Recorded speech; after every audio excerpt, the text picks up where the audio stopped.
Oh man, hold on, y'all. Can y'all hear me? That's this. Oh man, that's this hotel Wi-Fi, man. This hotel Wi-Fi is tripping. Oh, this hotel Wi-Fi is tripping, man. I had to restart. I had to restart it, add myself again. I don't know what's going on with this thing, man. All right, let's try it again. Oh yeah, I was just about to get to talking too because I just sat down. But yeah, anyways, what's going on, y'all? I just got done watching Dudakova versus Jinyu Fry. I just got done watching the fight, and honestly, man, I thought this fight could have went either way. It really could have gone either way. I'm looking at the strike stat numbers, and they got Dudakova at 109 to Jinyu Fry 65, but I thought Jinyu Fry showed a little bit more urgency in that last round. Not a great deal because she didn't get the fight back to the ground where she needed it to be. But to me, I thought she edged out the last round. Dudakova, coming off this staph infection, we're going to talk about here in a minute, um, still needs some work. Still needs some work, and I think that's what we need to. That's what we need to see more from Dudakova, which of course she has time to grow. But Jenny Fry, to me, she needed this win for real, and I thought she did enough to win. I'm not just saying that because I'm a Jenny Fry fan, but I thought Jenny Fry did enough to win. The first round, clearly, I gave to Dudakova. I thought Dudakova was landing more in the first round. She was doubling up, I thought, as far as her significant strike numbers.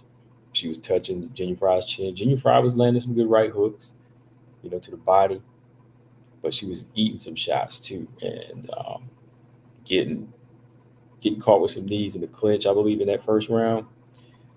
But it was that ending that capped the round off where Dudakova cracked her with a good left hand and put Jenny Fry down. And when Dudakova dropped Jenny Fry, I was like, oh no, this is Poliana Viana all over again, man. Like Jenny Fry, she's been getting dropped lately with those shots to the chin like that, you know. So yeah, she lost the first round, but I like what Jenny Fry did in the second round, and that's the thing about Jenny Fry, man. She will take her. She will use her IQ sometimes. Like she will take it to the next level sometimes, but there's still some. There's a lot missing there. Like when she's getting outstruck, she will wrestle you, and if you're out wrestling her, she will outstrike you. I've noticed that with her. Like when she fought Gloria DePaula, she wrestled her. When she fought Demopolis, she struck with her. I thought she beat Demopolis before too. I thought she won that Demopolis fight a while back. But this one here, second round, she did a smart thing. She dropped level, took Dudakova down and put her on her back for the majority of the round.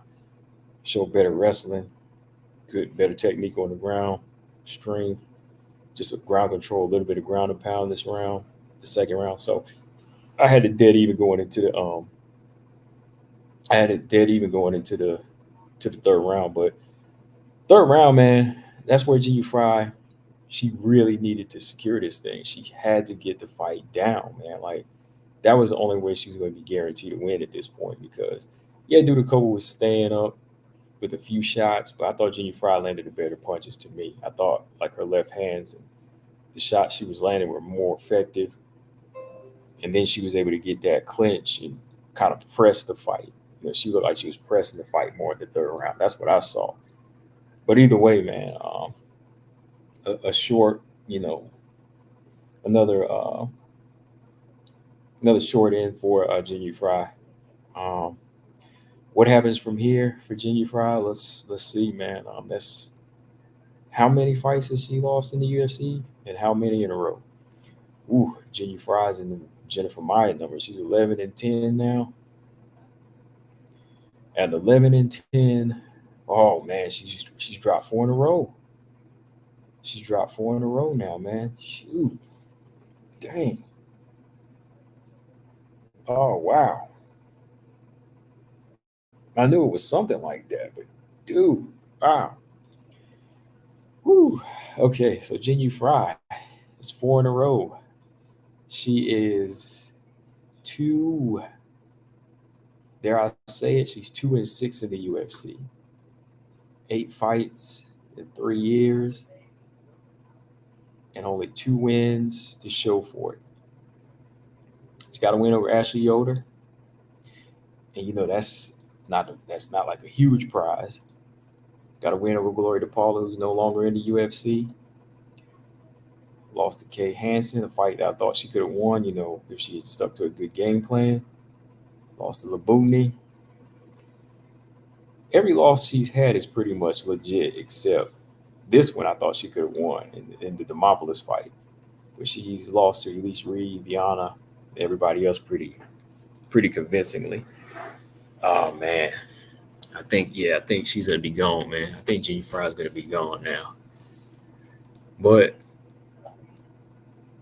at this point, that's really what it is. I mean, she's 38 now, and she's trying.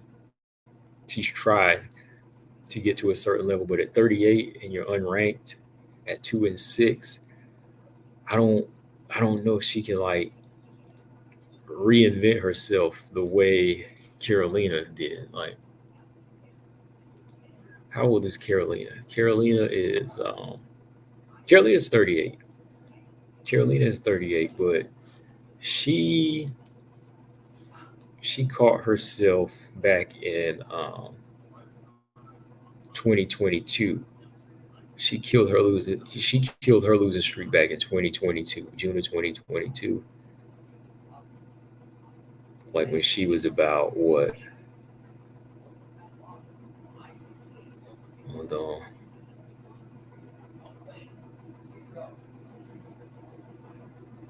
All right, 2022. Oh, just last year, really. Yeah, when she was like 36, 37. Yeah.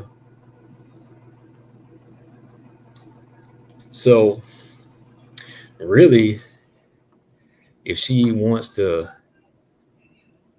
redefine herself, man, I mean, I don't know if the UFC feels like trying to keep somebody like her around at this point. Because at least with Carolina, she does have a bigger fan base. And, a lot of people are supporting her. But, when she went on a 5-fight losing streak, she lost to like some of the best fighters. And she was like a title contender at one point. And another thing about Carolina is she actually did kind of reinvent herself. Like, she went on record to say Joanna helped her get back into the mix. I believe that was in a recent article. Hold on. Yeah. She said like Joanna was a big part of helping her get back into like fighting spirits a little bit. Which I was like, oh, okay. I noticed like when she went to American Top Team, she kind of reinvented herself a little bit, So that's the only thing I could see like with Jenny Frey, like maybe something kind of awakened in her because she has some good skills, but I don't know if they'll make any big changes or any drastic changes like that at this point. Because with her being unranked too, I don't know if the UFC is going to want to keep her around at this point. I mean, with her 4-fight losing streak, I mean, they got rid of Jennifer Maia just like that. I mean, don't be surprised if she's gone now. As for Dudakova, I want to scratch something I said a little while back. I said I wanted to see Jenny Frey and Josephine Knudsen fight. Now, no, that wouldn't be good because they're needed for the division. They're needed for the division. We got to see them grow. We got to see them. We got to see them grow. Can't do prospect versus prospect. Let's see Knudsen evolve. Let's see Dudakova evolve until they get to like top 10, and they trying to go for like a title eliminator or something like that. Wait till they get to that point and they're like ranked 7 and 8 or 5 and 6 or something. But it would be too early for Knudsen and Dudakova to fight. To me, I actually think Knudsen looked more impressive in her win against Marnik Mann, but Of course, as she's supposed to, because that was Marnie McMahon, and she wasn't fighting a veteran like Jenny Fry. So we'll see, man. Who's gonna be another test for Dudakova? Loma, Loma maybe. Um, Demopoulos, Sam Hughes. There's a lot of girls out there right now that she could fight. So we'll see. But she did say a lot about what contributed to her weak performance. Dudakova did. According to Dudakova, her weight issue, her weight miss by 0.6 pounds, and her lack of performance had something to do with her staph infection. Oh man, staph infection, man. What's up? First of all, shout out to my man BJ because he had hit me up about this one, and um, he had described it to me, and I'm driving, and I'm like, I ain't even see the fight yet. He was kind of like going into some grotesque detail about her butt bleeding and like one of her abscesses are popping or something in her shorts during the press fight conference. It's saying her butt was bloody. I was like, oh man, this is gross. I don't want to hear this. But apparently, she fought through. She fought with, you know, one of her sores popping or having that staph infection in there. And I can't believe that they let that go, man. The UFC is kind of becoming slack on some rules. I mean, first they get rid of USADA, people missing weight, people popping, and now they coming in with infections. Ugh, good gravy, man. I'm like, oh, because I read it on WMMA rankings, but read the title of this article on MMA.com. It says, yuck, UFC 294 fighter suffers bloody butt after private parts, staph infection bursts in Abu Dhabi. That's gross, man. That's really gross. Private parts bust. Ugh. Girl, you should have sat out this one. I wanted to see her fight soon, but not this soon. All right, let me see. So Dudakova, much like Paulo Costa, was stricken with staph infection leading up to the pay-per-view. But unlike the Eraser, the former Contender Series standout was able to keep hers under wraps. Literally. Are you allowed to do that? She said, I have to tell you this time around, I wasn't able to wrestle. I'll explain why. For the past month, I had staph infection. Actually, my backside, my butt is completely bloodied up right now. I have staph infection in places that is not necessarily okay to announce to the world. I get you know where. Her butt and other places. I was just fighting with the doctors over there. My manager was fighting with the doctors because they just checked me after that fight and they said, why didn't you tell us before? Because we wouldn't have to take you off the fight. And I didn't want to be taken off the fight. I think after the fight, or sometime during the fight, there was an abscess, told you, that appeared.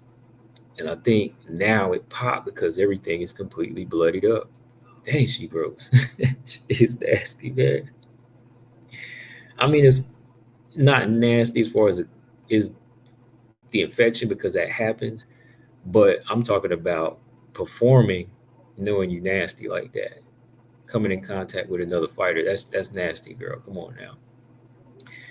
To me, my honest opinion, if they knew they had it, you better pull out of that fight. I wonder if Jenny Fry's team knew that. Like, was this information relayed to Jenny Fry? Was this information given to Jenny Fry? Like, was she told this stuff? Did they let her know? Because if it was me, I'd have been like, oh, she got a staph infection. I'd be like, I'm off the card. I'm off the card tonight. Or take her off and give me a short notice opponent. I'd be like, I ain't trying to get none of this mess on me right now. Never. Because, those staph infections, things can be deadly, man. Like, hold on. I'm going to pull up some staph infection.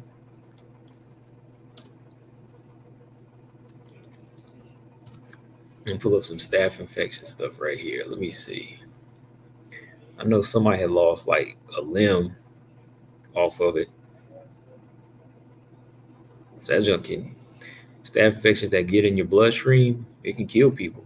Look at this. Back in 2019, nearly 20,000 people died with bloodstream staph infections. In 2017, sorry. You know what I mean? So when that stuff get in your bloodstream, that's dangerous, man. Easy said, Easy said, Fry better check herself for herpes. Herpes, something, hepatitis, getting your blood, get that type of blood on you with that infected blood, man. I mean, they had it wrapped up tight because, well, it must have popped when she sat down at the press conference because nothing popped in the cage, like she wasn't bleeding or they just had it really wrapped up well. Maybe she had a pamper on or something, or deep in, something like that. But anyway, I'm just kind of like, yeah, oof, man, no. I'm like, man. Yeah, my thoughts on that, no. That's kind of a no go to me. I don't think fighters like that should keep fighting with. They shouldn't be. They shouldn't be allowed to fight like that with that that's serious of an infection. You know, staph infection. No, mm-mm. Ooh. And she said that hey, she was still able to win. Her performance was good. She was ready to go. She said, "Hey, even though I had that, I said, oh man, mm-mm." Easy said she should be paid extra for that. Yeah, I think so too. She should be paid extra, man. She should be paid extra, and she should be given a free blood test. Mark said, Dudakova better hope she doesn't get suspended. She better hope not, man, because actually, I think as much, I think she's an interesting fighter, and she's going to be future of the division. Possible. Well, I won't say she's the future of the division, but she's a potential. I think she deserves to be suspended even a little bit more than Myra Buena Silva. What do y'all think? I mean, Myra Buena Silva, little Ritalin, little Ritalin, little Ritalin. That's it. But this girl had the potential to infect somebody, possibly give them something and put them out. A little Ritalin from Myra Buena Silva, okay, 4 months. Now this girl needs 6 months to teach her a little lesson. Because really, I mean, I take that stuff seriously when it comes to like COVID. When it comes to stuff like COVID and things like, I had people come to work with COVID before, and that junk pissed me off because I got it. People coming to the low when they sick. I hate that. Work ain't going anywhere. Work really ain't going anywhere. People need to understand that because if you die from COVID or you die from the flu, your job is gonna keep going. They don't care about you. They're gonna just hire somebody in your place. So if you sick, use your sick time and stay your behind at home. You know, don't come to work acting like you good or like you need to be at work when you sick. Your health comes first. Other people's health comes first. If you don't care about your health, care about the person that's across the cage from you. Shoot, you don't care about your health at work. You want to work yourself to death. Get you a home job then. But don't come up in there trying to be a hero and perform while you sick. You can't stand that. You really can't stand that. People hiding sickness and not being straightforward and spreading their disease. I can't stand that stuff. Easy says she should be suspended. You're putting someone's health in danger. Right. Yeah. Easy said I had COVID too. It was horrible. I was dizzy and all of that. Yeah, I actually didn't like, I had like this just the sweats from it, like a little fever. But it didn't really affect me too much. It's just it's the principle, man. Like when somebody comes to work and they don't tell anybody, or they try to work while they sick, and you get several people sick, I think that's the stupidest thing you can do. Colvin said apparently there were 3 fighters that admitted having staph infections out there fight. Y'all remember a boxer he had in his hand once from like from a heavy bag, and his hand looked nasty, so he pulled out of a fight because he had staph infection. I remember Kevin Lee found out, fought with his staph infection. Him too, man. That's what I'm saying. Stop that mess, man. That's disgusting. Three fighters though. Hmm. Nah, that ain't worth it. That ain't worth it to me. That's what I'm saying. Virginia Fry found out where she knew I would have pulled out a fight. Forget the money. I'd pull out of that fight. But yeah, anyways, that was the only WMMA fight on the card. It wasn't like a great fight, and it wasn't a bad fight either. So you can learn a little bit from it, like who is kind of nasty. You can learn a little bit from that fight who's a little unsanitary. I ain't even mad at her about the weight miss either, just the point six. That ain't much. That wasn't much.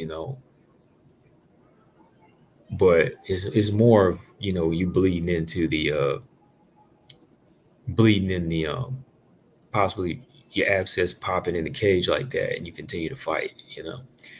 Easy said this is why you have to be aware of nasty ones at the gym. Exactly, man. People who don't wipe their sweat off of the benches, people who don't wipe their sweat off the heavy bags, uh, all of that, all of that, man, all of that is nasty. James Perez said then Lee have it against Tony. Was it against Tony? Was it Tony Ferguson fight?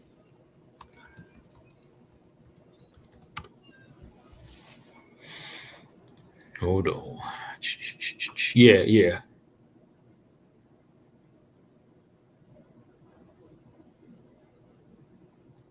Yeah, here it is. Yeah, they said Kevin Lee actually hid the staph infection from the Nevada State Athletic Commission. And even Ferguson said he targeted the infection during the fight. He said the fighter does admit that he knows that his decision to hide the infection gave him a little backlash. Yeah. Yeah, it was during the Ferguson fight, and he called him out for it.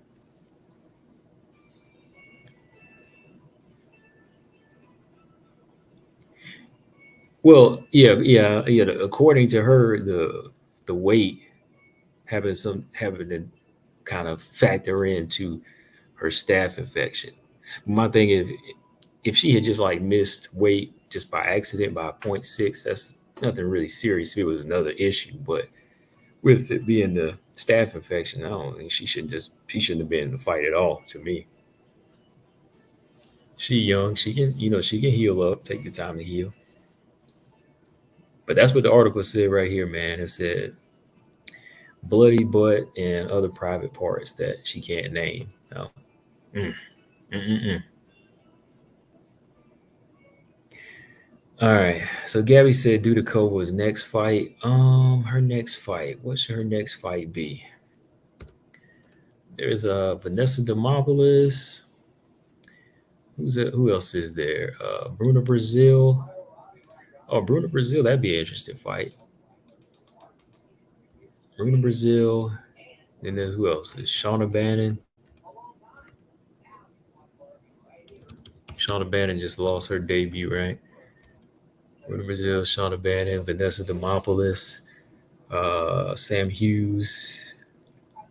There's a number of girls I think she could fight. I say save the Josephine Newsom fight though. Save the Josephine Newsom fight. But we'll see that later. Easy said I played baseball all the way up to college level. Never had staff. We kept locker room super clean. Never had athlete's foot either. Yeah, when it comes to stuff like athlete's foot, yeah, I've never had that. Like, of course, I always wear flip flops. Hotel showers, college showers. I never took a shower in high school. Like, as a kid, I ain't even take no shower in high school. I'd be fine. At school, I took showers in high school, but I did not use the high school shower. Let me be clear on that. I took showers in high school, but I didn't shower in the locker rooms at high school. I didn't do that. But if I was gonna use like a public shower, like college, you would use flip flops and stuff like that to avoid athlete's foot, unsanitary people, things like that. Robot Chicken said Hamzat is overrated. Yeah, we're gonna talk a little bit about that. We'll talk a little bit about that. But wasn't a bad card. You had quite a number of finishes, right? But yeah, that Johnny Walker fight, that sucked, man, because I was looking for two things in that fight. Because Johnny Walker, he's an entertaining fighter. Like Johnny Walker's entertaining when he's knocking people out or when he's getting knocked out. That's why I can take it either way when it comes to Johnny Walker. But this one here, this was a no contest draw. This was disappointing. I would have rather had seen like a draw after a 3-round fight or something, but this one was just a draw, like no contest because of the injury. So yeah, that knee, boy, that knee in the first round did him in. But to me, yeah, I thought that we were going to see a good, entertaining fight with him and what is his name, Ankalaev. But nope. Just about every fight went only one round, except for the co-main event, Kamaru Usman and Hamzat. Because let's see, Saeed Nurmagomedov got his first round submission win. Gayrov, Aliskarov versus Alves. That was a good knockout, though. That was a good knockout. That Aliskarov right hand landed in the first round. You could hear it. Alves looked like he took it well. But with the way that shot landed, I was like, that shot right there is probably going to hurt, man. That thing is going to hurt in a minute. Like, it's either going to be a late reaction or there's an accumulation coming. And then when Aliskarov hit him with that jab and he went down, I was like, oh, yeah, I knew that right hand hurt. It just didn't fully take him out. And then he got sworn and put on his behind, man. The referee had to step up in there. I was like, there we go. That was an interesting fight. But yeah, the Johnny Walker fight, disappointing. Cole said Johnny Walker fight was hilarious when they tried to fight each other after it was called off with the officials still in there. Yeah, that's what I was looking like when I saw the people in there and I saw them start to go at it. I was like, wait, what are they doing? That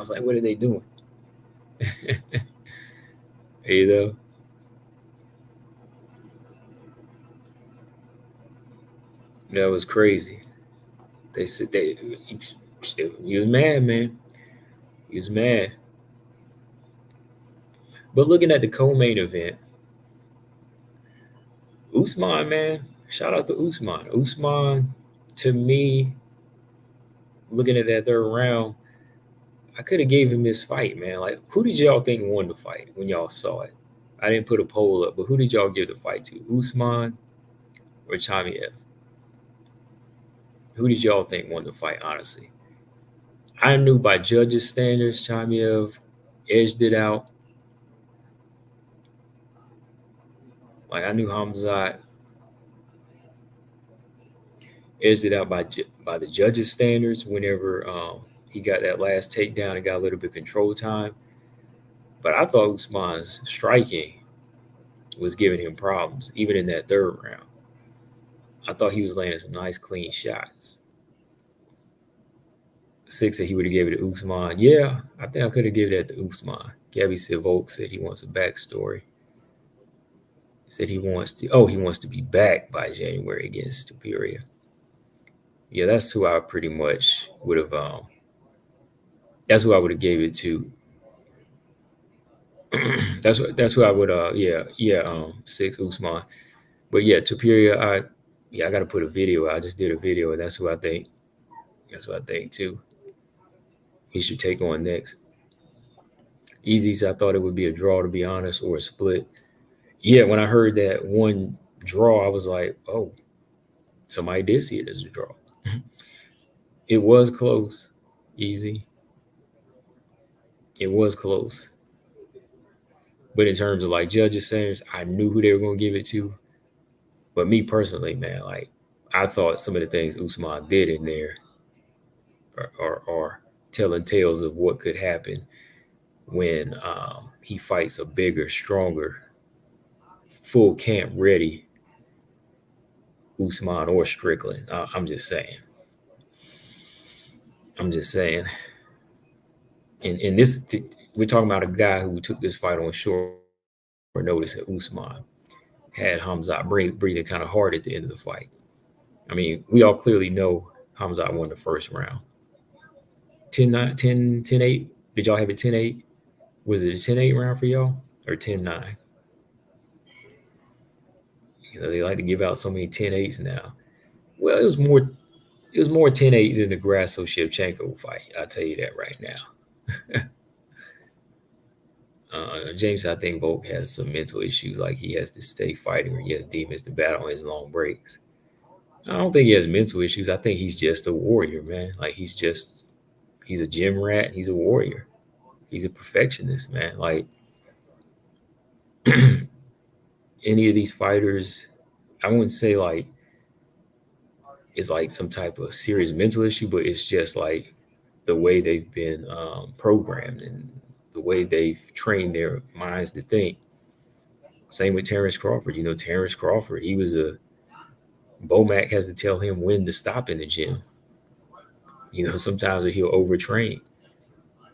Maybe there is a little bit of mental imbalance there,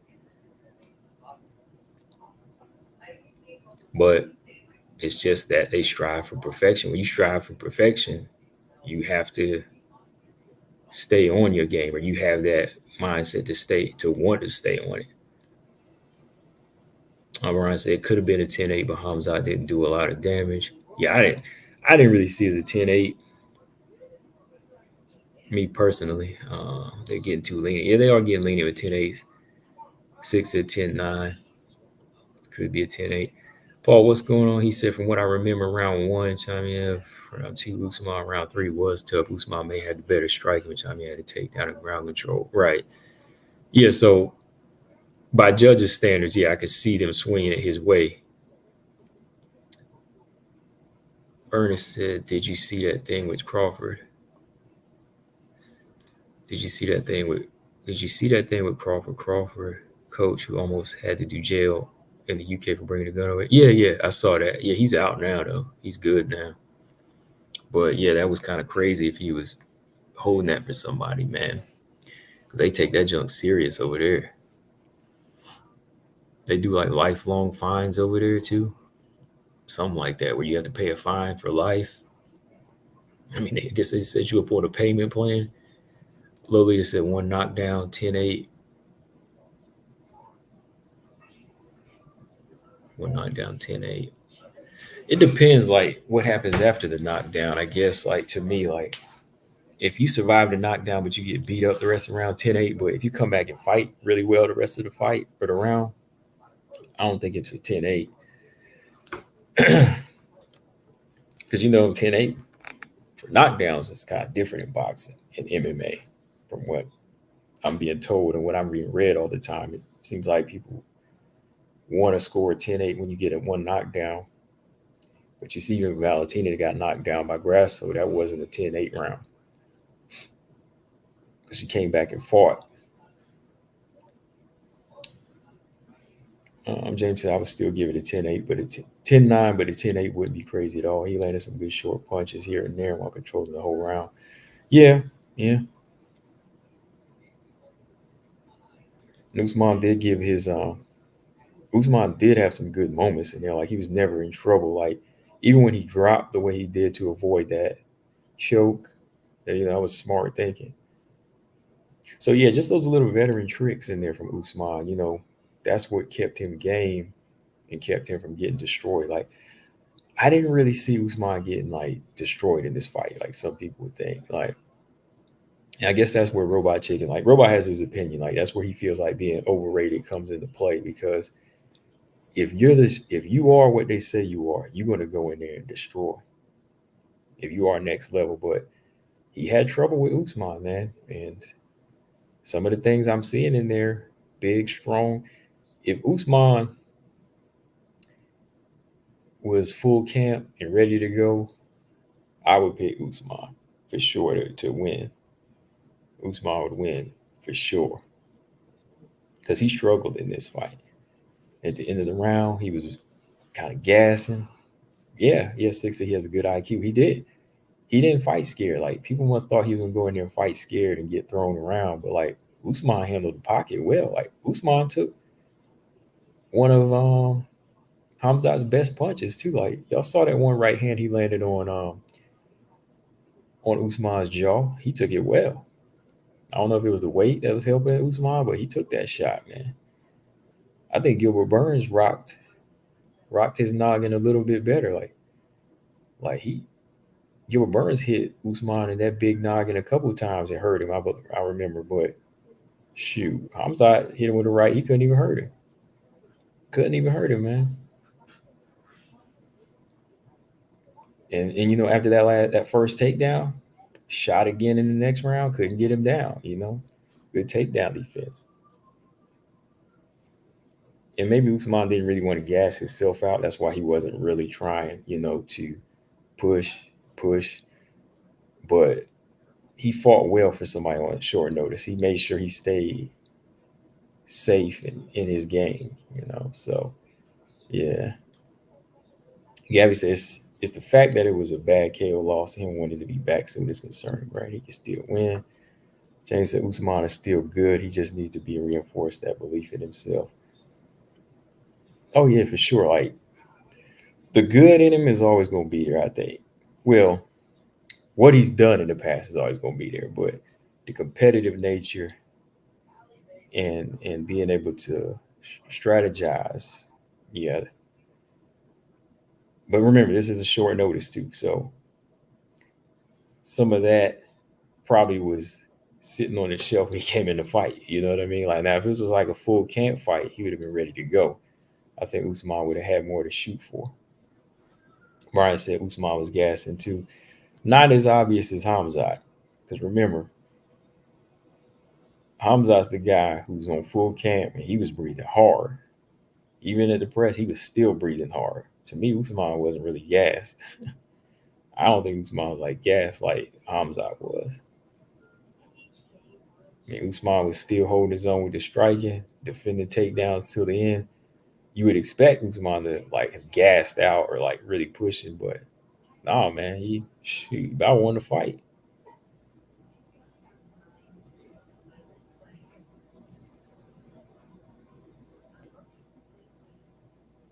Six said they should be making these championship contender matches 5 rounds. Yeah, I think so. I think title eliminator should be 5 rounds. Like when they do Aaron Manone, if they do that fight, it should be a 5 round fight.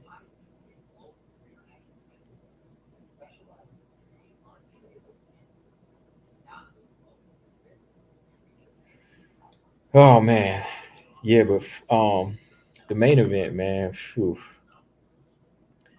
I'll be quick on the main event because I did a real quick video already. I just need to put it out, man. Volkanovski, you know, I give him credit for wanting to come in and fight, but no matter how good you are, you got to be prepared, man. Like championship level and taking on short notice contender or number 5 and 6, that's one thing, but taking on a champ like Islam Makachev short notice, that's a different story.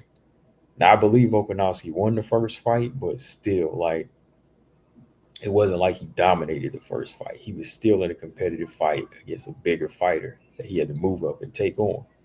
You know, so going into a fight like this on short notice really, really spelled danger.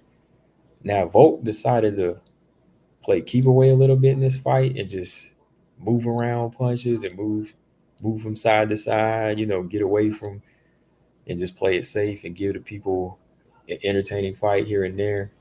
I would have been cool with that.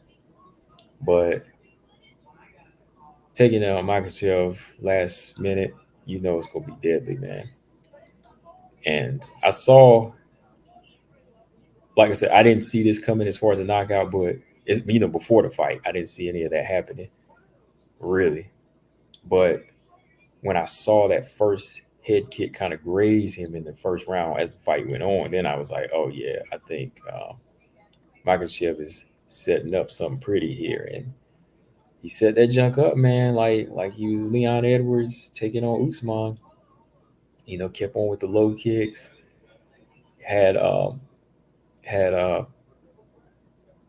had Volkanovski thinking he was about to block a body kick, but that jump came straight for his head, man, and knocked him out, man. So I'm like, Makachev is learning, man. Makachev is getting better as a fighter, man. Like his striking's looking tighter. But I still think, like if this was full camp, Volkanovski is the better striker. But in a well prepared fight, timing and rhythm is going to go to the man that had the full on camp ready to go. You know what I mean? The guy that was able to study, train, and work. Um, James said, Islam is a great all around fighter. He got to start giving it. He got to start getting his props for striking. No, he gets his props for the striking in this fight for sure. Like the way he set it up, you got to give him credit for, because it wasn't like he came in swinging for the fences and he was just using pure power. No, he used a setup. He used a nice setup. Because at first I was like, does he really want to stay here on the outside? But he was using like a little low. He kept using little low kicks. He was using nice little low kicks just to kind of bait Volkanovski. Kept on touching and touching. Then he went upstairs later on with a good left hand. But after he finished, messing around with the body and the legs, man, he said, here comes a head kick. Boom. And got him. Even the tie clinch, even his clinch game was on point in this fight. He was landing some good knees to the body, man. Some very effective knees to the body in this fight. Took advantage of Volkanovski's short notice. BJ said Volk looked a little soft. Maybe, yeah, he looked a little soft, I guess, man. A little soft down there. So he was getting hit with some big body shots. But that's how it goes, man. That's how it goes. Six said that Volk head wobble after the head kick had me rolling. Oh, man, you're wrong, man. I was like, what? I thought it was going like, I thought he was going to shake it off, though, man. I thought he was about to shake it off. But then you just saw the legs give out. I was like, nah, he ain't going to make it out of this one, man. You used to seeing this dude tank through opponents and look so durable. And when he takes that head kick, he was like, oh, man. Easy vote. Respect Islam's wrestling more than his striking. Yeah, that was the downfall. He was respecting that wrestling, and he was pushing up in there. But then he didn't really pay attention to them head kicks. That first head kick, he kind of leaned over and brushed it to the side. And he walked me with a couple left hands, but then a head kick came, man. It was like he wasn't really expecting it. So good on Makachev. Shout out to Makachev for improvements. Good setup. Very good setup. It's like Volkan later went in shutdown mode after that kick. He did, man. They hit the right. They found that crashed his motherboard, man. It was like it wasn't one shutdown, but then they hit that junk and his whole screen just blacked out.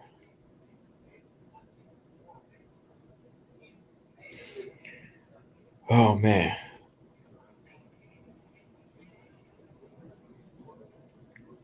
But yeah. I think what's his name? Peoria. He'd be next for Volkanovski. Young undefeated guy. Just confidence builder to get Volkanovski back into shape. That's from Makachev. Let's go back into that Oliveira fight. Let's go right back in. Hamzat saying he broke his hand. Did you already mention that? No, I didn't mention that yet. But yeah, some people had told me that he think he broke his hand. Did he say what round it was? Hold on, let me pull that up. I want to know when he broke his hand because. Oh, okay, here it is. Hamzat defeats Kamara, believes his hand's broken. Thinks he broke his hand in round one. Uh-oh. What does he say after that? I dominated the guy first round.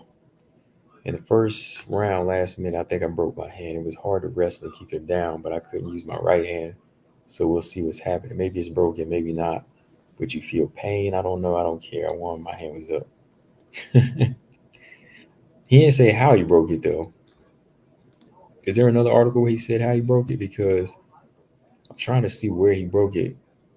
Did he was it like Usman came down on it? When he came down hard?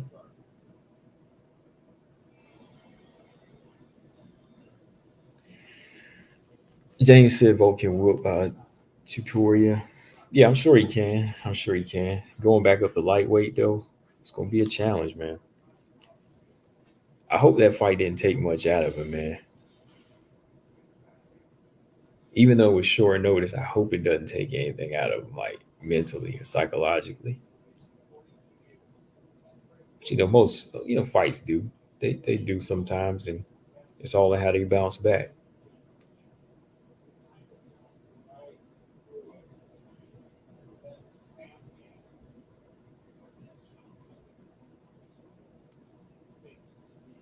All right. Okay, Volk should leave lightweight alone for a while. Yeah. Easy said leave that alone, man. Because you got to think, you got them guys like Dustin Poirier, Justin Gaethje, Oliveira. A lot of big guys in there. Like, it's gonna take a lot of work, man. It's gonna take a lot of work. James said only challenges at 155. Sometimes you got to factor in those things, man, like your size too. Your height and stuff. Fights are definitely gonna be a lot harder, man. It's gonna be a lot harder. He's gonna be getting hurt. He gonna be getting hurt in those type of fights. Believe me.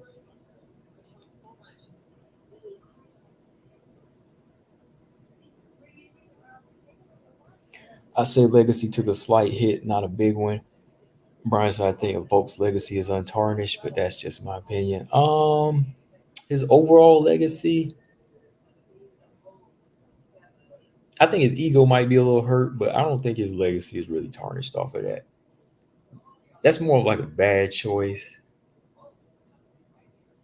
that might bruise your ego, but yeah, I don't really think his legacy is tarnished off of this fight because it's a short notice.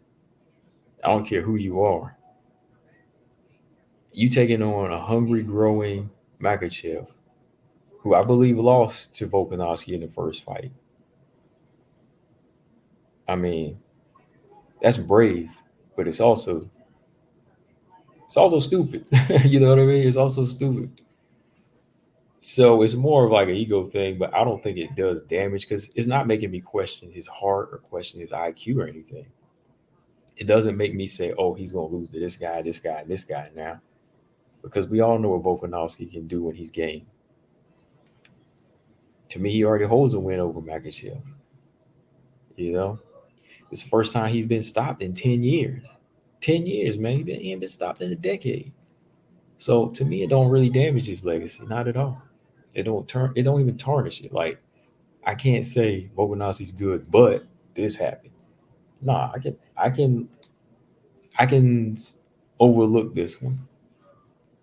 I hate that it happened, but we all know that full training camp, fully prepared Volkanovski this wouldn't happen to him. All right, this wouldn't happen to him. I think we all can agree on that. We know that 100% Volkanovski, this wouldn't happen to him.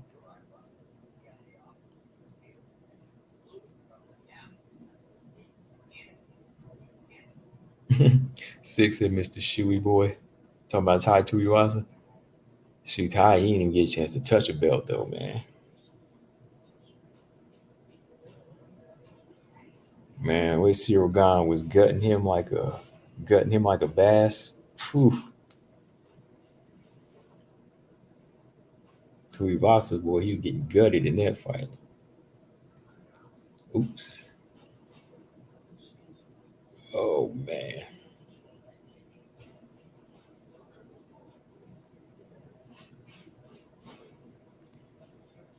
But what else we got going on? Oh yeah. We got yeah, the next pay-per-view, 295. 295 is in November. We got hold on, who we got?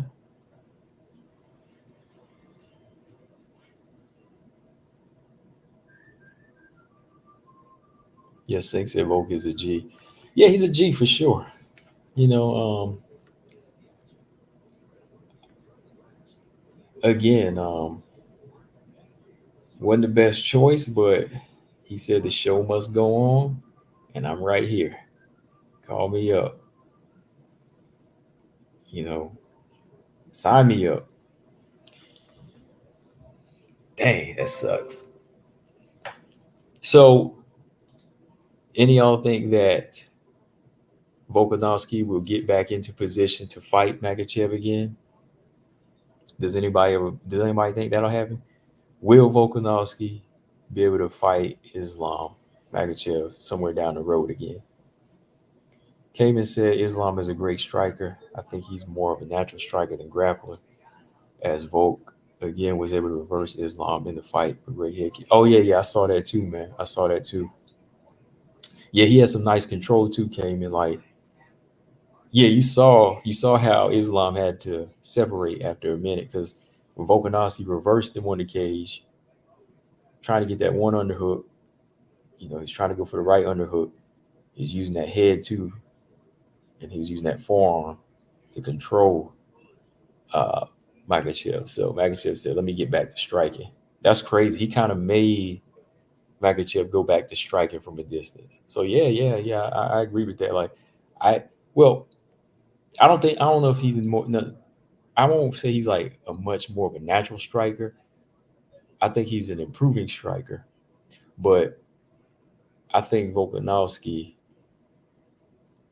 knew he would be able to grapple and even cage wrestle a little bit going by the first fight. But I think the striking was underestimated in this fight. Like I think Volkanovski underestimated the striking of Islam a little bit. Well, I won't even say a little bit, but a lot of it because he underestimated the setup of those head kicks. You know, the first one slid, then the next one came up after being set up. Thought a body kick was coming, and boom, got hit with the head kick.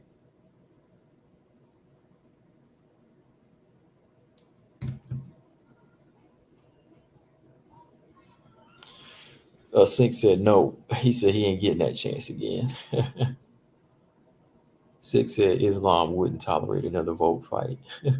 Yeah, he gonna take it for what it is. You know, definitely after how the first fight went, I'm closing this book.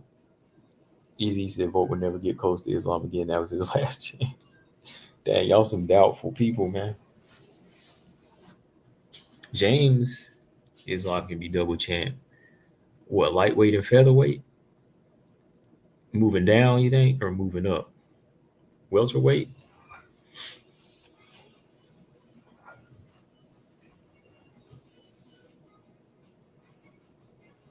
Hmm. Well, let's see. We don't have another pay per view until okay, moving up in weight. Yeah. I think moving up would be safer than moving down because I think he's too solid to move down. Like when it comes to that muscle, probably hurt himself trying to move down.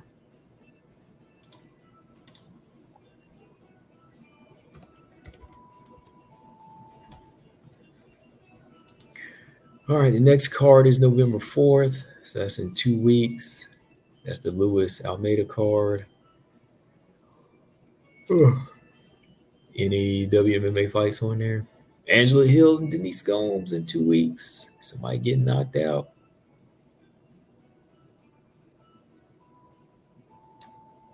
Well, I don't know. I really don't know because Angela Hill is hard to knock out.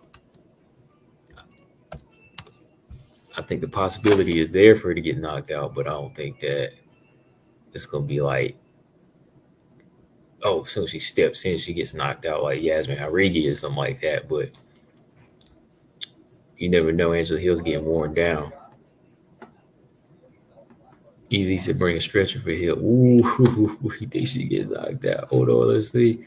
Who else is on this card? Who else is on this card? All right. Six at who you got, Colby or Leon? Ooh, Colby. Colby is dangerous now. Kind of leaning. Colby's got a good chance to win, man, but leaning towards Leon a little bit. I'm not sure in this one. I'm really not sure. That's a good fight. It's a good fight though.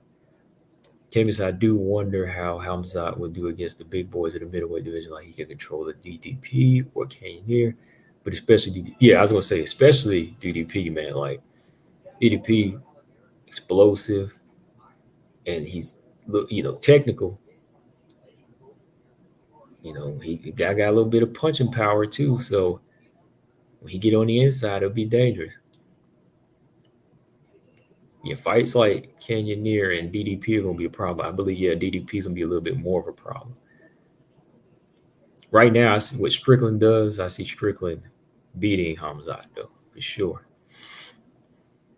He's gonna take him into that deep water type of fight. Deep water, man. All right, hold on, y'all. 1 second.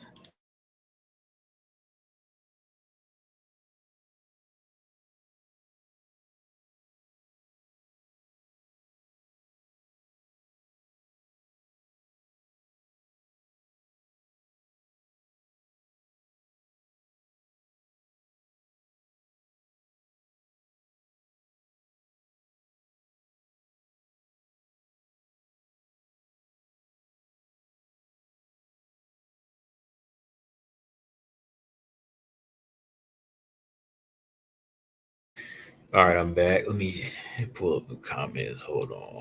Let me see. Strickland forward pressure can be a problem for Hamzat. Oh yeah, for sure.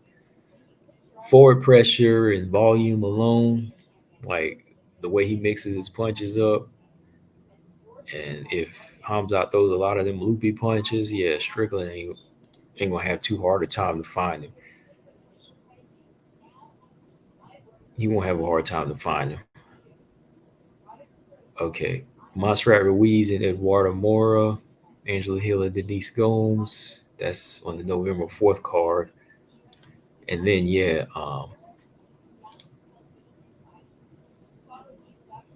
the next pay per view card, Andrade and Dern are on, right? Hold on. The UFC 295. Is that on the main card?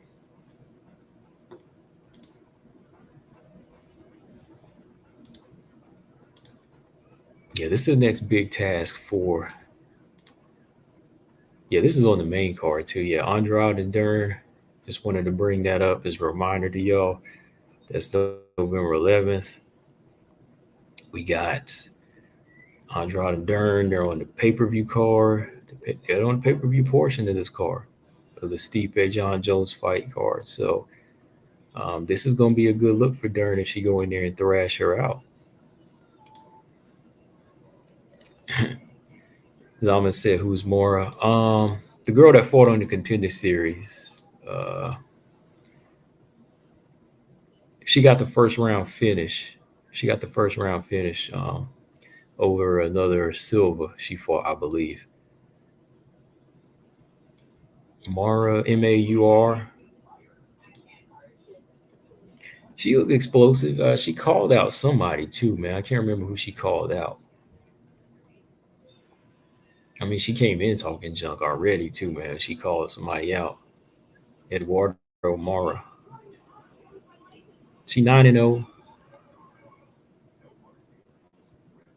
How many finishes does she have? Let's see. She has 1, 2, 3, 4, 5, 6, 7, 8. 8 out of 9 finishes. But that don't mean anything. I mean, Jacqueline Amarin, boy, she came into the UFC all finishes, and Sam Hughes drowned her. So we know skills step up. That don't mean nothing. Jamie says weird seeing Usman have such a big upper body, then his legs don't match the upper body. Yeah. Sometimes be worried about them legs when you throw calf kicks. Like shin might snap. Bo Nickel, I think Bo Nickel will get right now, I think he'll definitely get a loss on his way up as the fights get better because they're giving him a lot of guys right now. But right now, I think he'll probably get the top 6 or 7 with the help of where they push him. But being champion is too hard to say. It's too hard to say. Oh, Dejan said Pieta or Praska. Yeah, that's the co-main event, right? I'm gonna go with Yuri, man. I'm gonna go with Yuri Praska in that fight. There's gonna be some blood in that fight. I'll tell you that right now, man. Yuri Praska, that's gonna be a good fight. Oh, Closum said she called out Diana Belbita, but she had declined at that moment. Oh, yeah. That's who it was. Yeah, Mora called out Diana Belbita. Okay. Chamia versus Rockman. Oh, that's a good fight. Who was that Rockman? I'll put a whooping on. Was that Jeff Neal? I don't know, man. I might have Rockman off, man. Aside from the Usman win, whose win was more impressive? Rockmanov's win over was it Jeff Neal? Or his win, or Hamzat's win over Usman recently? Easy said Alex is going to KO Yuri. You think he is, man? That's going to be a good fight, though.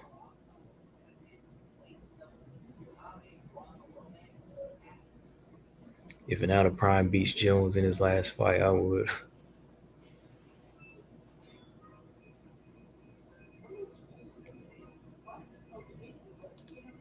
Yeah, Romanov, man, that dude.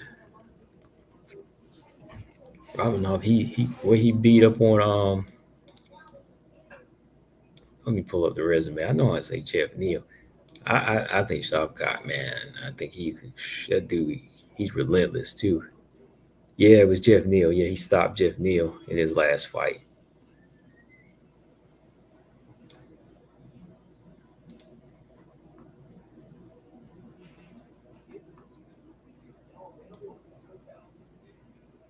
Close said Usman is levels above Jeff Neal.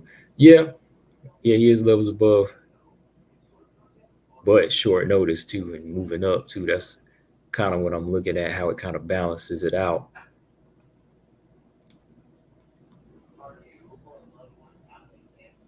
T, what's going on? I know Alex has better striking conditions, but better strikers have been beat in an MMA contest, so it'll be interesting. Right.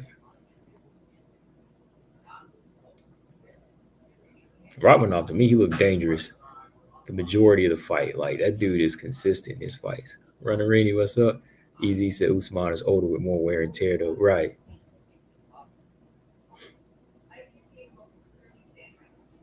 Because even when Jeff Neal was hitting Romanov with some bangers, Romanov was kept coming, and I think that's what kind of broke his will. So I think Romanov coming Hamzat like that, it's going to kind of break his will the same way. And he hits hard.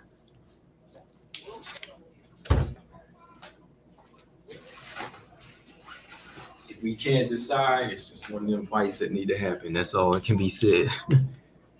It just needs to happen.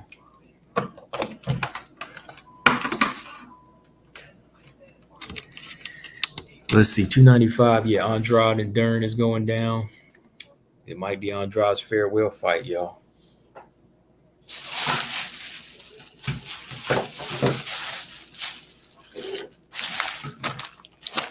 Andrade has a farewell fight coming up, man. It's coming up. Andrade's farewell fight is coming up, y'all. Last time on pay-per-view. She got to go in there and do something big, man. Who's picking? I think 6, right? 6, you picking Mackenzie Dern. No. 6 is picking Jessica Andrade to win. You think her style plays into it? You think her style, Dern's style, plays into Andrade? But Dern, like, she been working, man. I don't think she gonna fight stupid either, man. Like Andrade, she might make some improvements and try, but she'll resort back to her old self. I think Dern will make more changes in this fight than she will.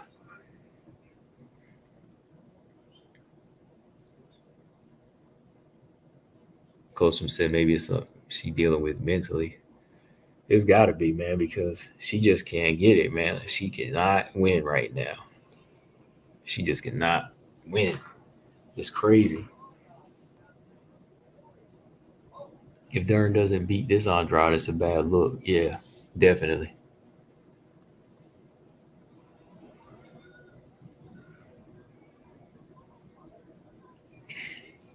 Man, if Andrade loses, man, she at that bottom again, man.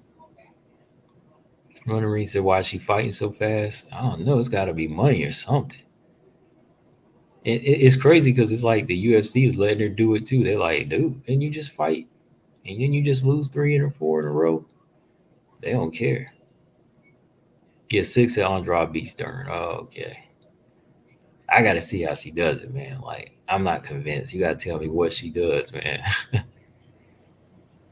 Like, is Dern? You really think Dern's gonna play into what Andrade is offering now, or do you think Andrade has made the right changes? That's the question.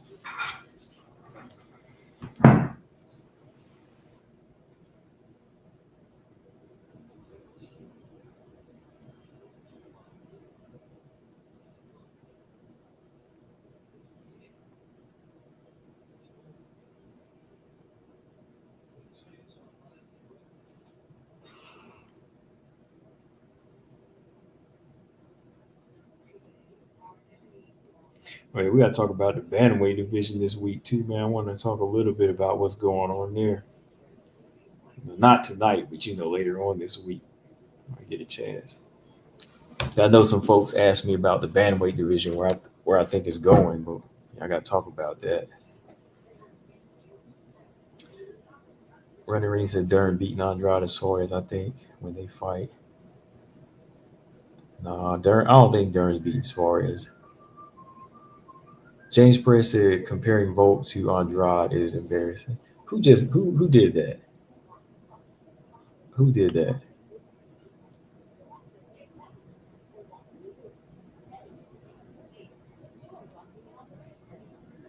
Wait, who said Volkanovski and Andrade? Who put their name in the same sentence?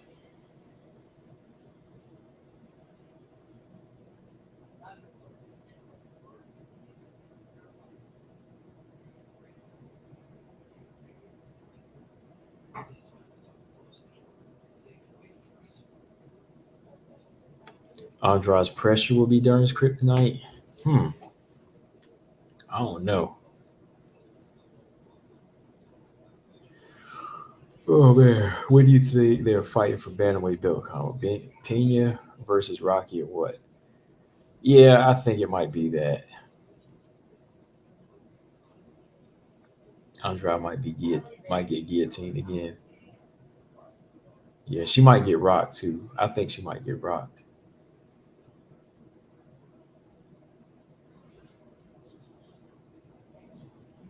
I think she might get rocked, and I think Dern's gonna finish her. He says she for show money. Show me the money. That's all it is right now, man. I think she know it too. She touched the belt. She got things going on, and yeah, She's just like, yo, we gotta keep it moving, man. Like we need this money.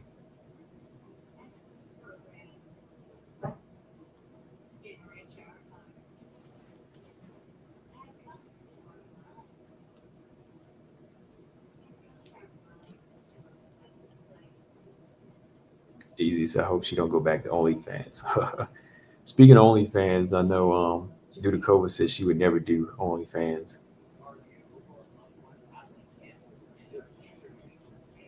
She said she would. Well, she said she would do like she would use the site as a update thing a little bit, like training updates, which ain't bad. Yeah,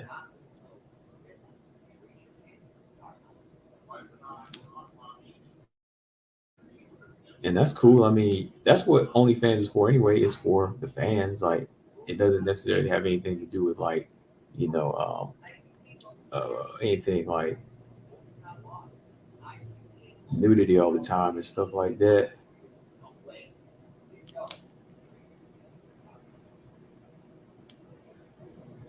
Six at Dern is just too nice. I don't know, man. Like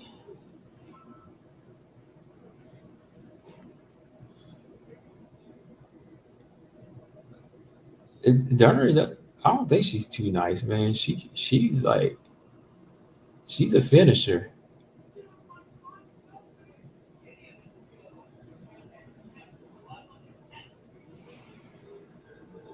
She's nice out of the cage, but I don't think she's like too nice. Like who thinks Mackenzie Dern is too nice for her own good?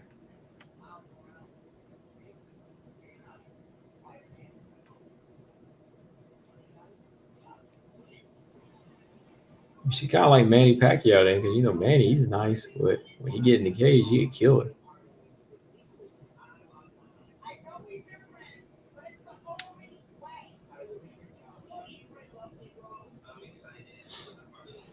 They said OnlyFans was cracking down on the sexual content. I don't know if that's true though. Mm. Well, if that's where their money is, I doubt they I doubt they will, because people are still using it, right? Cayman said Dern was caving Angela's head with elbows. Oh yeah, she was, man. She didn't give her no breathing room in that fight. She was caving her head in. But Angela Hill took them shots. I thought that was about to be the first time Angela Hill got stopped on punches or strikes.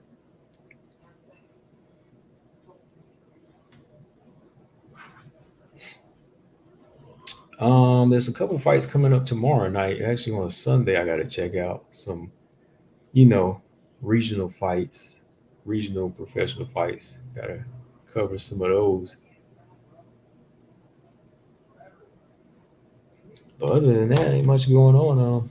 Next weekend, I think the contender series is done too now, so um, everything's been done for October pretty much.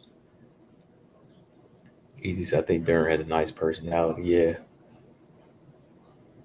Six at Dern has that Waterson nice person mentality or persona. Um,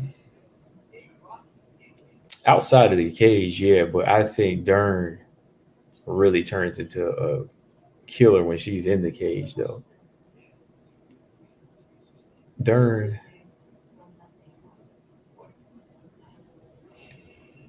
he says she doesn't carry the killer instinct. She has a competitive nature. Mm, yeah, definitely got a competitive nature.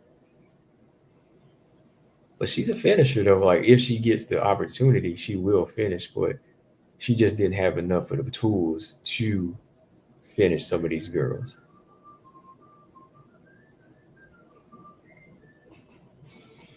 But Dern, yeah, when she hurts you, she'll go after you. So I don't know, man. She's got killer in her. You see Andrade, she's got killer in her, but there ain't nothing much you can do with it if you're not putting some tools behind it. Dang, man, that sucks though. Man, it sucks for Volkanovski, man.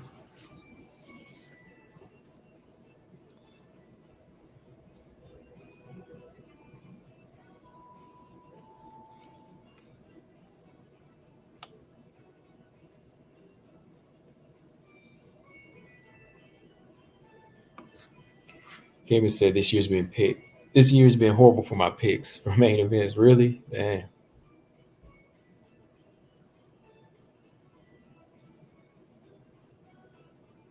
Yeah, the underdog story has been wild this week, man. I've been missing out on some underdog money, man. Like the Demopolis fight, not like main event. This is not even talking about main events, but Demopolis versus Murata. Dang, I should have bet on that, man. There's another one too. I should bet on. It was a good number too. 6. Michelle Waterson still has 100 fights left on her contract. No, split it between her and Holly. Her and Holly got 50 apiece left. 50 title shots left. So what's gonna happen with Holly Holm, man? What's gonna happen with Holly Holm now? You think Holly Holm is gonna get to fight MBS again since that fight got overturned? Y'all want to see that again? I'm like, Holly and Misha Tate need to wrap it up.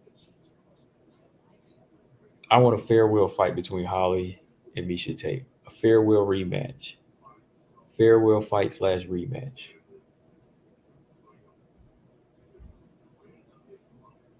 Volk is really gonna have to address that head kick defense. Yeah, there's really like the way he like, the way he put the way it, it the head kick was just set up, man. Like the same way it got set up on Usman. The same way that jump got set up on Usman. It's the same thing, man. He went to his body and then boom. It's just one of them mistakes. Like you can tighten up the defense, but you still gonna eat it. You know what I mean? You still gonna eat it. Oh, what's going on? Coach said any he said any Zhang fans, I'll save my smoke. He said he gonna save his smoke on it. Okay, I got you. He said he got something for the Punk Zhang Weili fans. Coach is pulling the trigger, boy. Firing off warning shots. What's going on, man? Like for real, like what's going on though, man? Like I'm asking you too, coach. Like what's up? What's going on, man? Like I don't know, coach. Like I said, when I be hitting people with reality, man, they be all be getting me, man. Like when I hit people with the reality about Valentino winning this fight, and then I hit him with the reality about Rose and her last fight, and I hit him with the reality about Weili, man, they all be getting me, man. They be trying. Let me just put it that way. Rose fans be getting at me, man. Weili Simps be getting at me. Let me put it that way. I'm gonna do a video. No, I ain't gonna do it. I'm sorry. You already know. Rose fans be messing. They be trying, man. Rose fans. Cause I look. What was that last one? What was that last one? The Manon fight. Man, it'd be wild. Running Ring said, I won't talk Rose jump on your channel, coach. But over here, Rose is a crook and a rotten. Ooh, rotten crook. Dang. I ain't say it.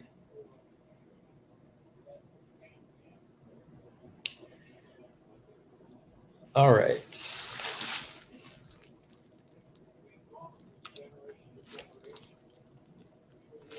I'm gonna do a video. James Press said, let them enjoy their girl doing good combo. We done owning and wasting time. I'm telling you, James, look, Valentina won that fight. But we're gonna let them enjoy it because Grasso earned it. And I'm definitely not knocking her when it comes down to it. We not knocking Grasso at all. I gave her props in the first fight. I gave her props for dropping Valentina in the second round. But I don't think she won the fight. I think Valentina won the fight.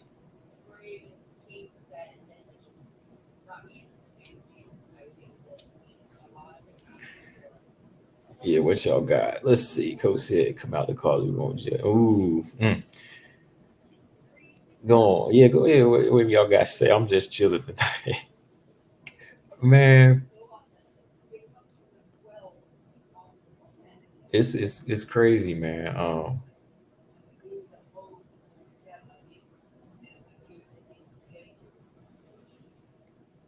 Yeah, oh yeah, yeah, I know what I was saying. I saw the video on your channel, Coach, where Rose did respond to you about some of the things you had said. And it's crazy, like her fans or somebody that be coming to my channel, they be getting mad when I be speaking facts. Like, but a lot of the stuff that she says in her interviews, I've already said that about her. Like, that's what's crazy. Like, before she addressed some of this stuff in interviews, I've already addressed a lot of stuff about her. Like, not even like personal stuff. You know what I mean? Like, I hate to fight her. Not at all. Like, I address stuff about Rose because I study her. I study the fighter. You know, like I address Rose as far as like her weakness being short fighters. That's why I was like, okay, I think Manon's gonna beat her, but I don't think she's gonna have this tough time because, well, it's gonna be competitive, like I said, because her trouble is with short fighters. You know, her trouble is with short girls. And so that's always been her, it's just been her thing. I see it in like 6 fights already. And I know she addressed that. So it's just like somebody that be coming with a trolling account, maybe from her team, they be getting mad when I be speaking fact. I'm just saying the same things, you know, I'm saying the same things that she has said before she has said.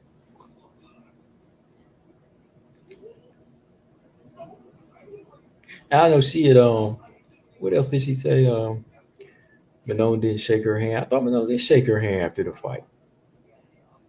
You know, after the fight, she said something like Manon was tired or something, but I would be too if my head was bleeding. You know, there was a headbutt in the fight. It wasn't. It turned out to be a ugly fight, but you know, I was like, okay, some things just happen. She got a dislocated pinky. She had a bad cut on the side of her head. But you know,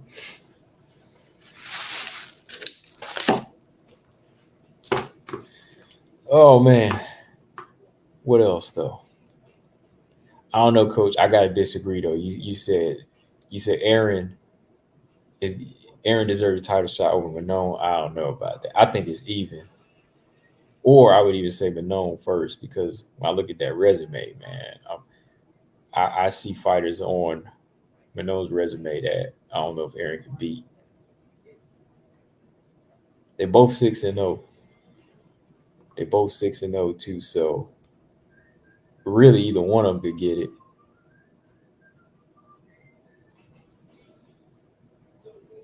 James said Mano and Aaron should be good. Well, it should be good. We're gonna do a video talking about that tomorrow, James. Maybe not tomorrow, but this week. We're gonna do a resume check on them and see who really deserves a title shot. To me, they both legit though. But see, that's the thing, Coach. Yeah, she beat Andrade and Santo, and those are good. Those are good. But see, Mano, Aaron, not Aaron, Andrade pulled out of the fight with Mano, so that kind of told me something. But nah, she had a herniated disc or something like that. But she came in and fought this thing on short notice, right? That's what make it crazy. She don't mind fighting Andrade on short notice, but she don't mind fighting Aaron on short notice, but she didn't fight no. James says Santos win alone is the best win on both resumes. Not like the greatest win, I'll say, because it definitely tops the list. Okay, it definitely tops the list, but not to the point where it's like not debatable. It's still debatable because Tyler was off for like over a year and some change, and she ain't have no team either. Remember that, James? That girl, her team, she had no team during that period of time. Like as far as how she did with Valentina. So to me, I think it's still up for debate.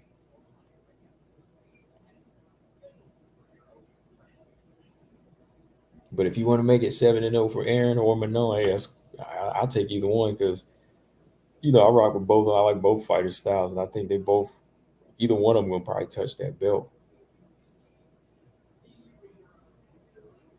Does Grasso handle Aaron Blanchfield? No.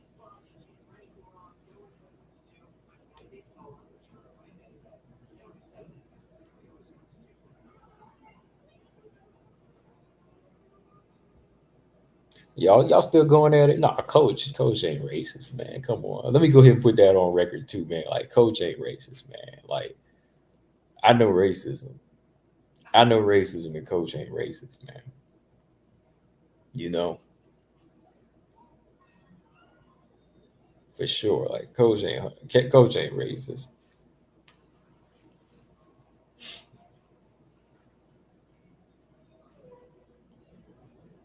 If you're just not a fan of somebody, you're just not a fan of them, you know. You're just not a fan of a fighter, you're not a fan of a fighter, you know. But coach ain't said nothing racist in my opinion.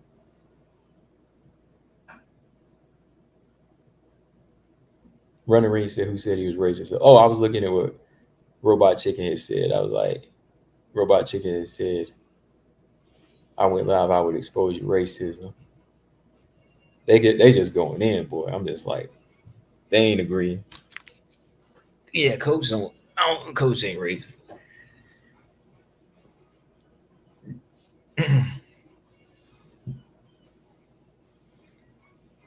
I know that because like even when I was talking about Weili a little while back, when she was gonna fight Carla, some people from other channels that just are diehard Weili and talk crazy, they they were just trying to make up stuff. Like I was saying stuff, and I'm just talking about her technical skills. Like they thought I was bashing the girl because I'm talking about her technical fighting style.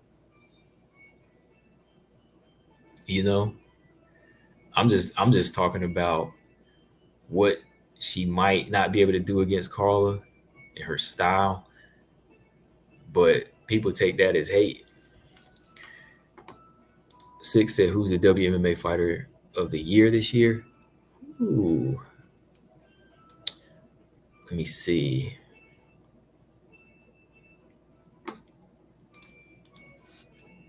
Hold on.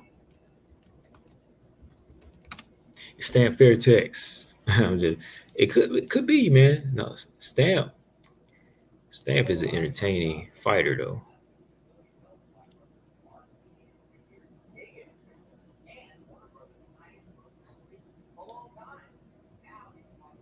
Oh no, fighter of the year can't be a man, and she only been fighting once a year, and she didn't do anything amazing this year.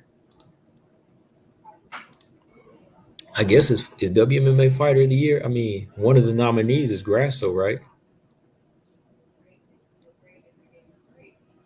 I think I would say Grasso's a nominee. Let me see. Chris Cyborg only fought once this year, so I can't really put her up. I have to kind of look at the ones that did something amazing, pulled off an upset, consistent. Okay, my nominees are Stan Fairtex and Alexa Grasso. Aaron Blanchfield, you ain't have to have won a belt because even in boxing, we have people who are fighters of the year, but they didn't necessarily like win a belt.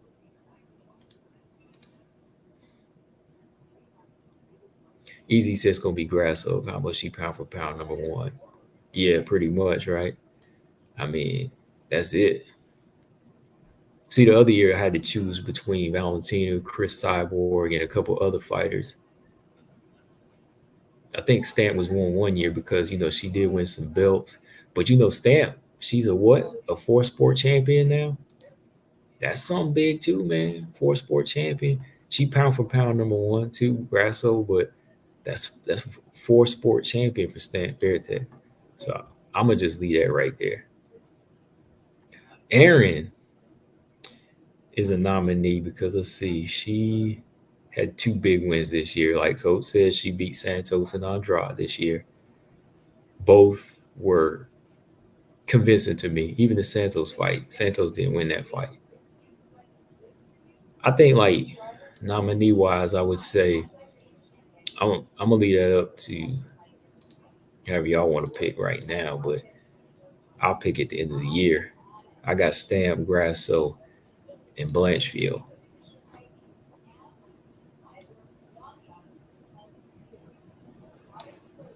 Easy said Kayla Harrison though, right? Kayla Harrison is fighter of the year for Easy.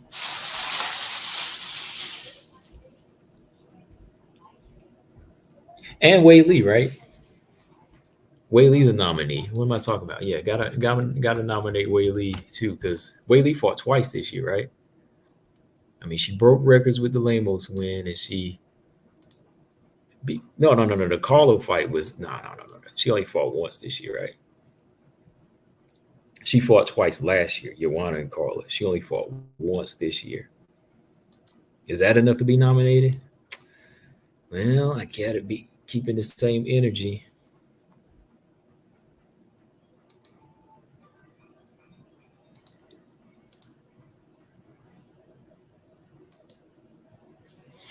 Zama said Asian WMMA here anyway. Yeah, Stamp is in the conversation to me. Period. I don't care, Asian, whatever. Stamp is in the conversation to me.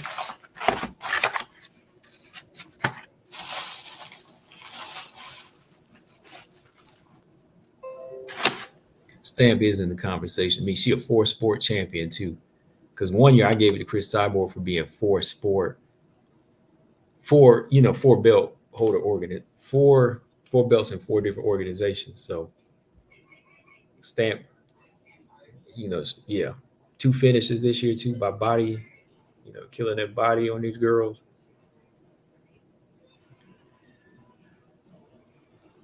Six, I got Stamp, Grasso, and gotta always put Zhang in there. Yeah, Stamp and Grasso definitely I gotta put on there. Choose from them. What Grasso did was like groundbreaking for the world of WMMA though. So we kind of know what that means.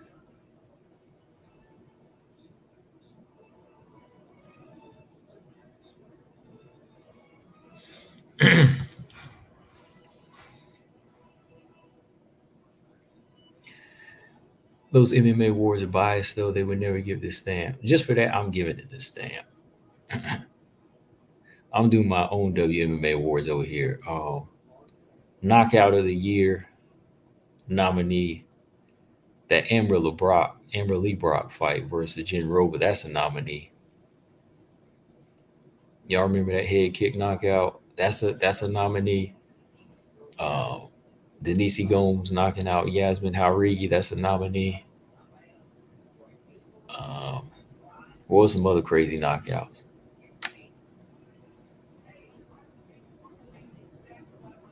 Pacheco knocking out Kolesnik again. That was not really.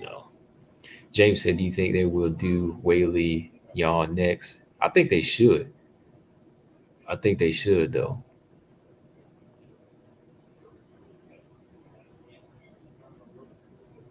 They should do that fight next.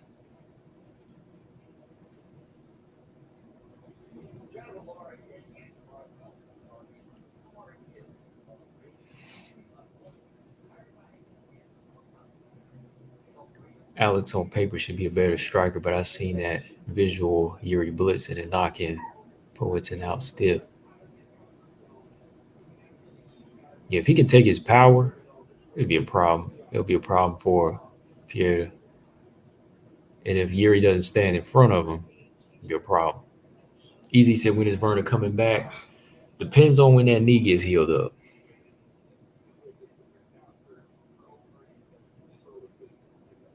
Yeah, I'm waiting on Yasmin to come back too. I ain't seen her. Maybe if she comes back, she can come. Maybe if she comes back, because Sam says she's looking for a fight. Sam Hughes, maybe they could make them fight.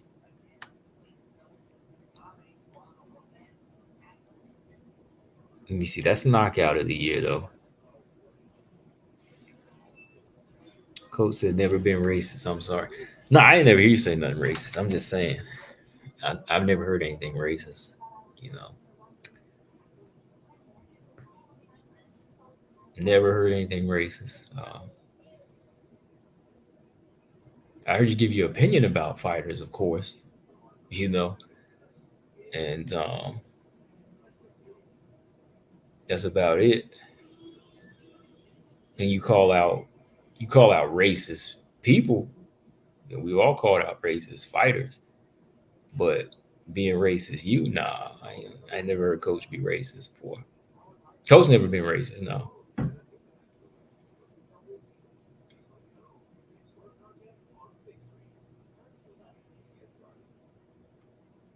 Yeah, I'm kind of going with Yuri against Alex, man.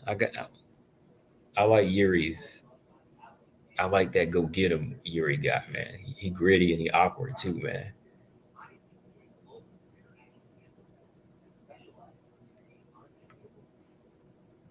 Jan versus Weili, what happened if Jan beat Suarez for the title shot? Oh, 100%.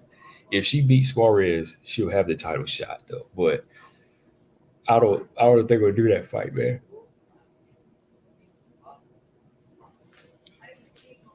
Jan,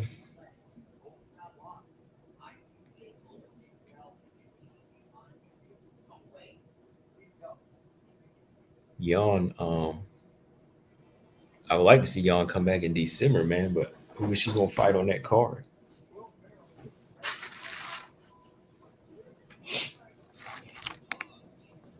Who only? Let me see. The only fighter.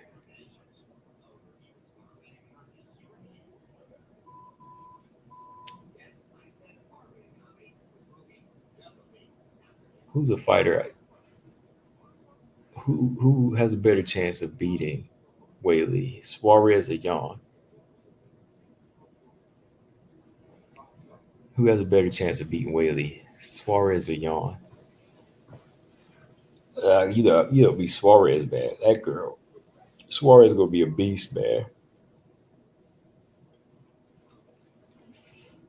If she can get away from Weili's right hand, Weili's right hands have been improving though. She got to be aware of the striking. But once Suarez get her hands on you, it's gonna be different.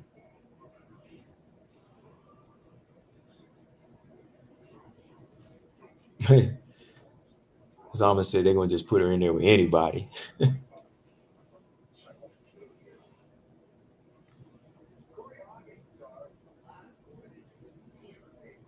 Zama says Suarez 100%. Okay, he says Suarez 100% got a chance.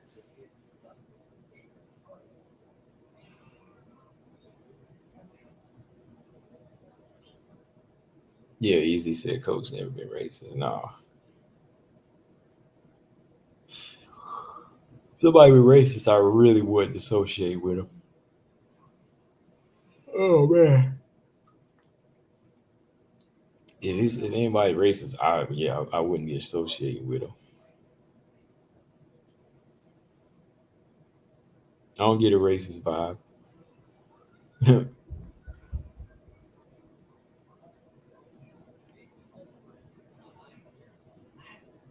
Six says Suarez has the better chance. Okay.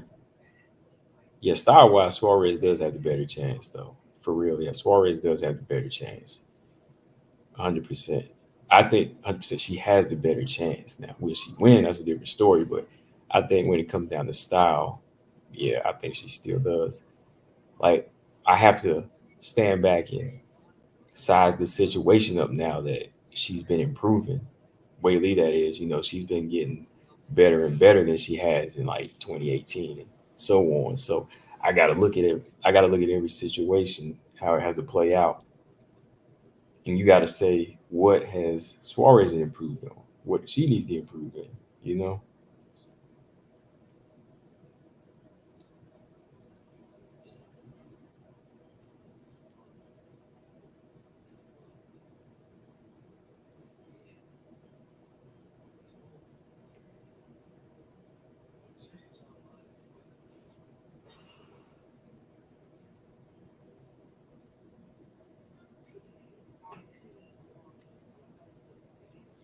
Colossus said tonight Tatiana will submit Wei Li for sure. He said he's for sure on it. Suarez beats Wei Li with height alone. I mean, we're gonna see that size difference because Rose wasn't like you know Rose wasn't like huge, but there was like a size difference whenever you seen her. Like she's long and slim, but she looked bigger than Whaley. So you know when Tatiana fights Weili, there's gonna be a size difference there.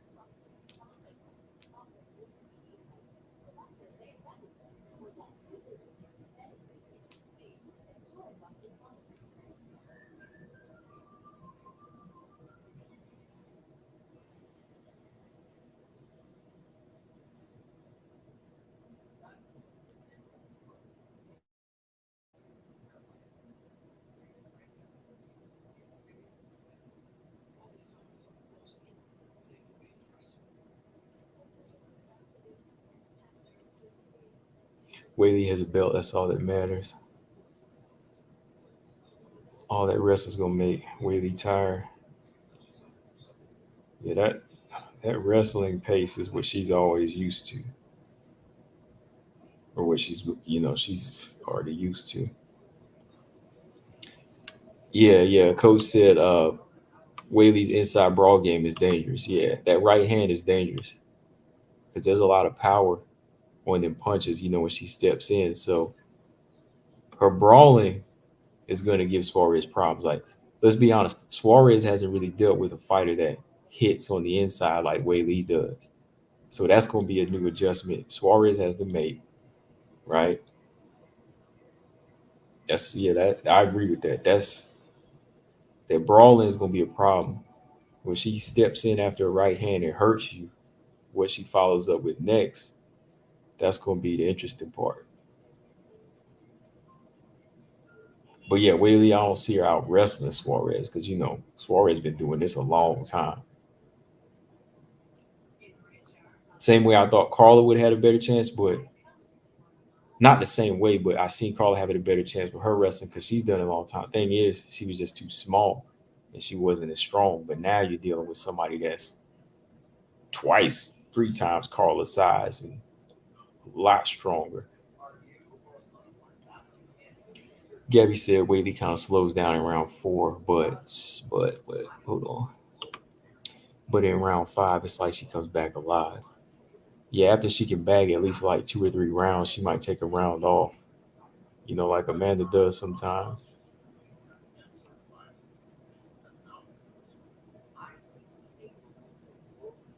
Gabby said Weili will have the speed because Suarez throws really slow, but wrestling it will be the difference. Right. Yeah, Weili definitely will have speed, um, for sure.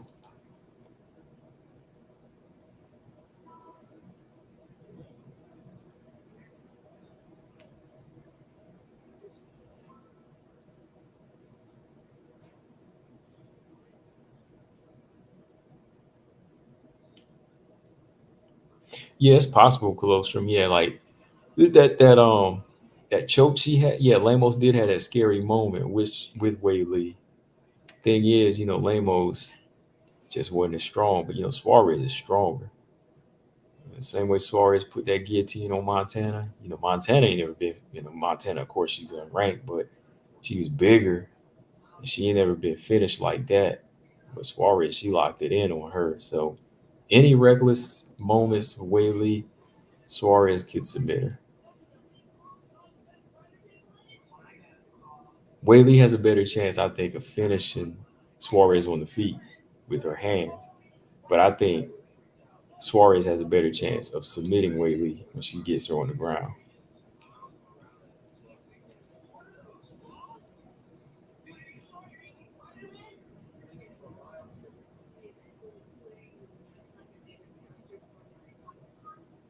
So Weili Sana will play a difference in the Suarez fight.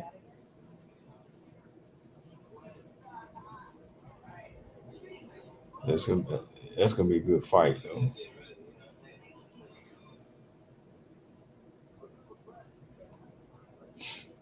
Jan's chances might be her hands though, man. Like Jan's big chance might be her boxing game.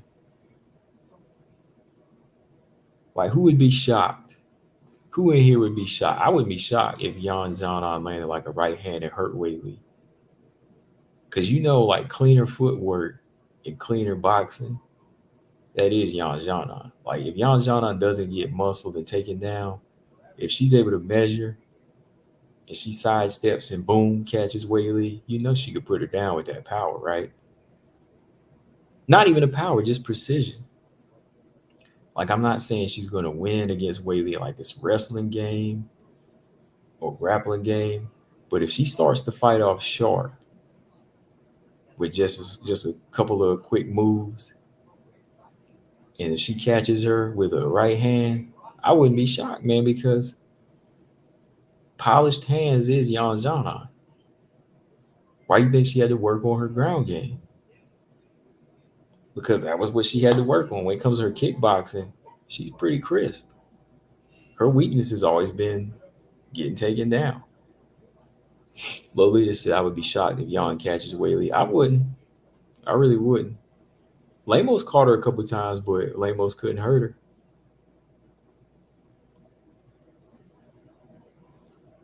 Six said Yan beats Suarez.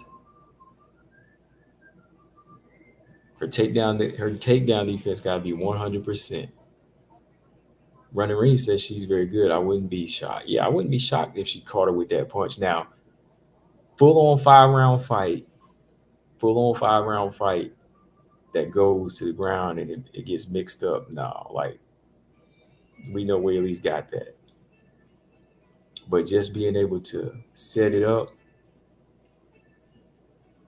James said Weili's defense still suspect, just hasn't been caught lately. And she did get caught. She got caught by Lamos a couple times. It's just that she took the punch well. She did get caught by Lamos in the fight. Carla touched her with a couple of jabs. She just was able to adjust to get the fights to the ground. Ravioli said, I thought Yan beat Marina, but she still was low-key exposed in that fight. Yan fights off the back foot against Suarez and beats her. If she can pull a Joanna, she could probably beat Suarez. Because I tell you, I think Joanna's like the one strawweight I think could beat Suarez. Style-wise, I think Joanna's like the only one that I won't really like argue with.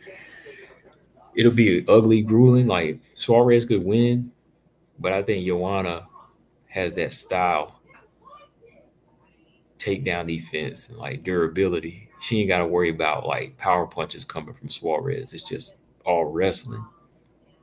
She ain't got to worry about that chin getting cracked. Like, Suarez would have to like take Joanna down continuously, but she would be really over, like gassed, man, like with Joanna's scramble.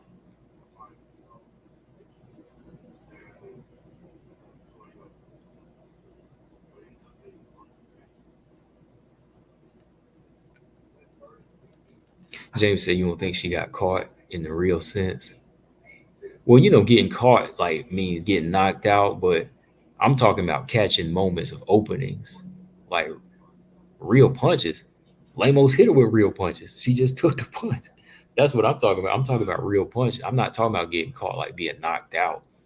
I'm talking about getting caught because your defense is lacking. Because the same punches one person hits you with, somebody else is going to capitalize off of it. That's my point, James. So she to my going by my observation, she did get caught. What Lamos hit her with, somebody else is going to say, let me do this, let me do that.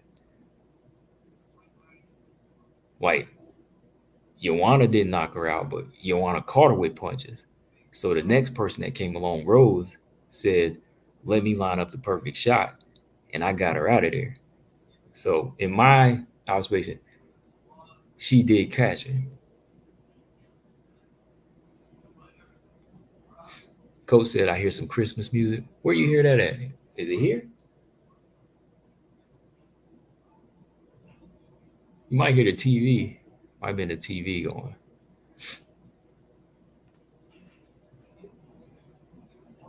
Oh, Coach, I thought you meant somebody heard some Christmas music and they got rocked.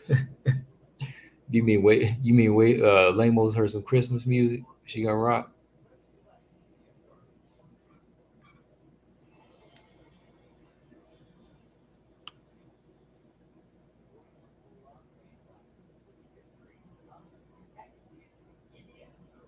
Easy said Weili has never had to wrestle anyone as long as Suarez. That height makes a difference in wrestling. Yeah, it do.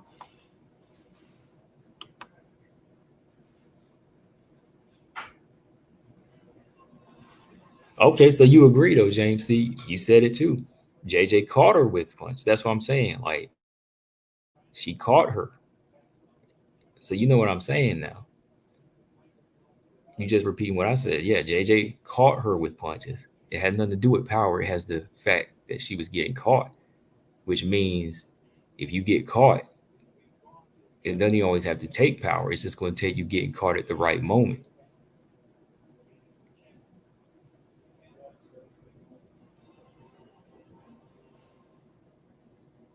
Gabby said, "Has Yon ever got caught?" I know she got caught with some takedowns.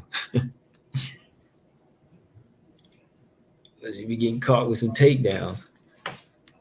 Talking about Gabby, Claudia Gadelia, Carla. Did Carla catch her with an overhand right?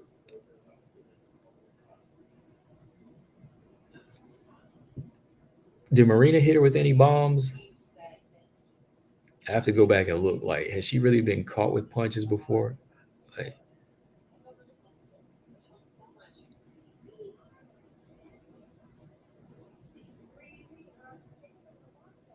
James said Lamos didn't catch her nowhere. Oh, of course she did. That's what that fight was close. But the point is, she did catch her. You still missing my point. They both caught her at different points in their career, at different points in her career. JJ caught her a lot, and she shows you easy those how easy it was going to be for a precision striker for Rose when it came down to it, right?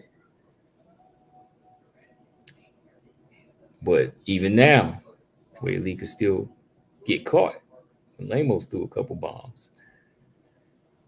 Man, Lamos just got to work on her movement too, man. Her jabbing, like her boxing, like she looking for too much power in her punches, man. Lamos just looking for too many power punches. Running Reed says she enjoy your videos on spiritual topics. I'm Christian, and I find those videos fascinating. Yeah, yeah, those videos are always good, Coach. Like same here. You know, that's where I'm at. Like those are good videos. Yeah,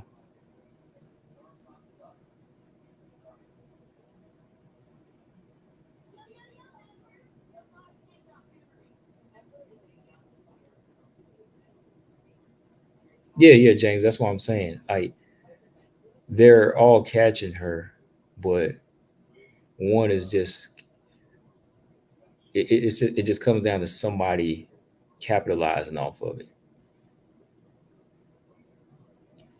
Young would do better on the feet than Lamos. Yeah, I think so. I agree with that, Gabby. That's what I'm saying. Like the number one thing is the feet, like you mentioned. Her feet are going to be a big part of how she would give Weili problems. See, Lamos had no feet in that fight, just upper body movement.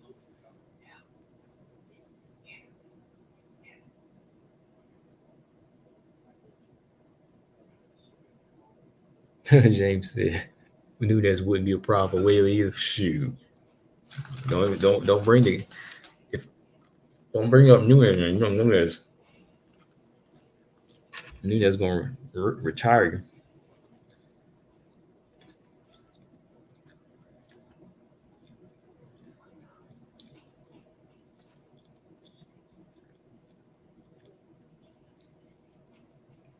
You know we yeah, I don't like it, man. Like I don't like a lot of things what YouTube be doing. Like you have to go over to Patreon. Like is that where Coach you going now too with certain videos? Like even to do breakdown videos, I guess you got to go to Patreon. Like I guess if I want to do a breakdown video, you got to start a Patreon now because they're gonna copyright your stuff.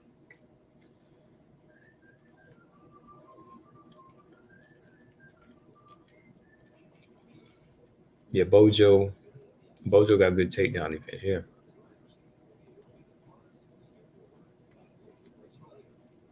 Easy said Nunez will have. Oh boy,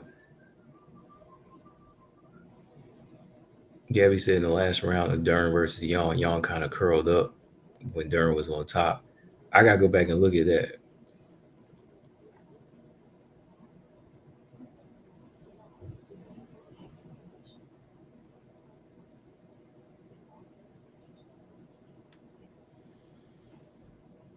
Coach said he wanted to discuss Will and Jada spiritual bliss risk. Yeah, it's risky. You might have to do that on Patreon or something. Will and Jada, boy, that's strange. Let me just put it that way, Coach. They're strange. I know what you're talking about. They are very strange.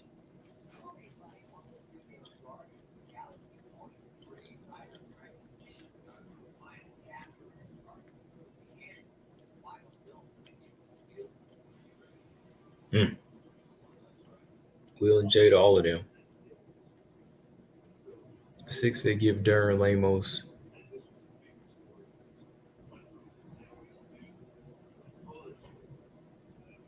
Lamos probably need to braid her hair too, man, and keep it at her face. No, that girl Russian Ronda need to cut her hair though. Like Russian Ronda, that girl's hair was getting popped. Like every time that jab would hit her in the face, like that whole mop top was just like getting knocked back, man. Easy, Will and Jay will end up killing each other. Too many demons in the house. I'm telling you, man, they're a strange couple, man. And then just hearing that they haven't been together in like 7 years, they are weird, man. Like, what's going on? The things people do for, showing face and entertainment, they're strange. People idolize them, though. Not me.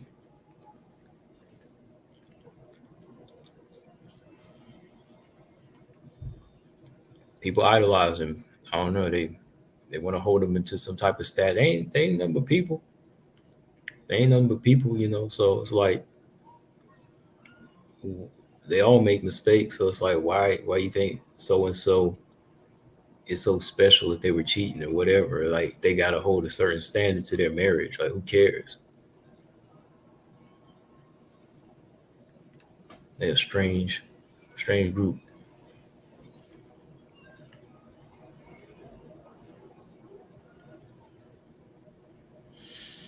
Robot Check said Will's a good guy. Nobody's really good in this world. None of us are good.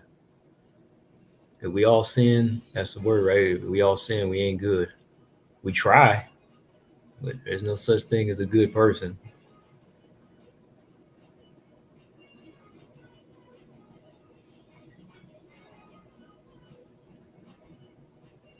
Like there's people I would say are near good people, but they're not. There's a lot of people I would say are near good people before I would say Will is, but good is to what standard? Like people standard? No.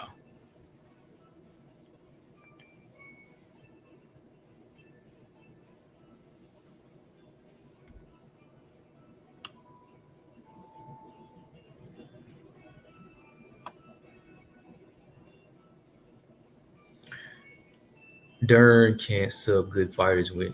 She better learn to strike. Yeah, I agree. I agree. Like she hadn't subbed any of the best fighters yet. Like she didn't even sub Marina, man. Like couldn't even sub Marina Rodriguez. That show you how good Marina's submission defense is. She just need to get better with her offensive grappling and her takedown defense. Ravioli said Joanna was pretty much a giant at 115. Yeah, she ran it though.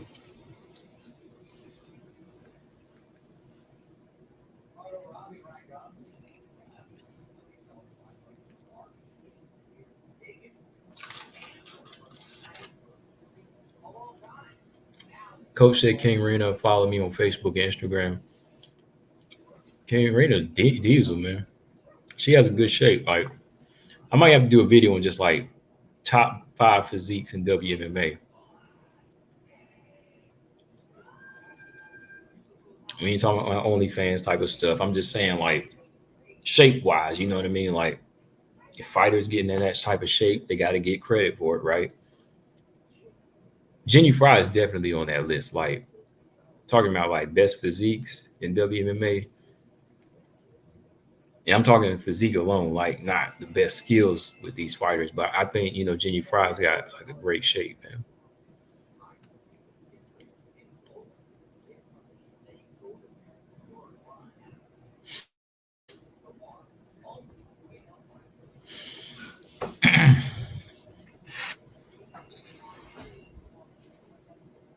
And Santos, yeah, Santos definitely. Angela Hill,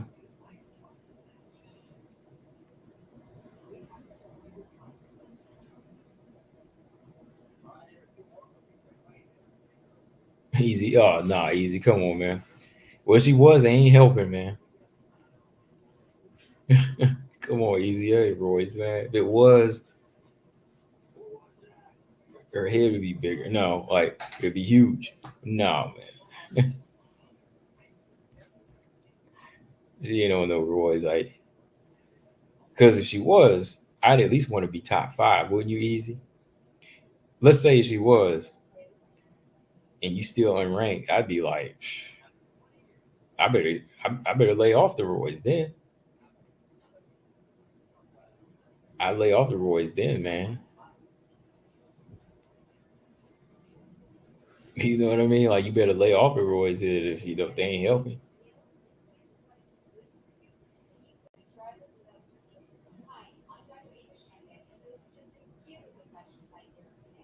Because at least if you were on some type of you want to get to some type of high level, at least two or three.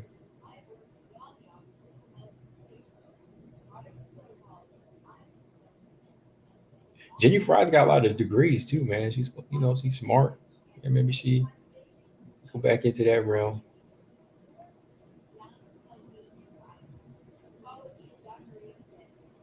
Coach said, "Take this off."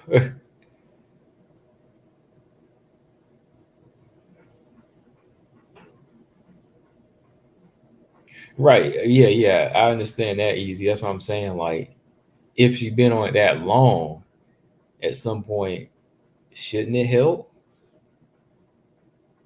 Or shouldn't something give at some point?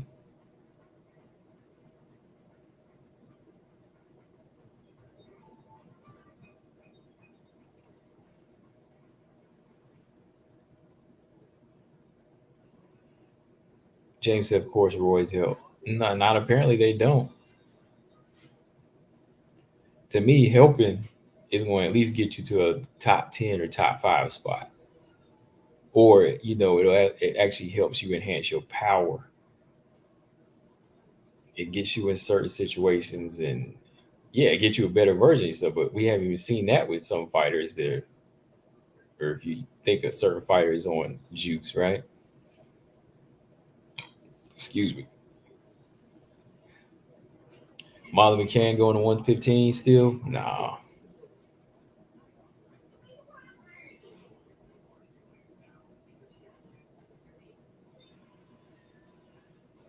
That's my yeah, exactly. That's my point, Jane. If you're not getting a better version of yourself with them, so if you're not, you might have to just hang it up.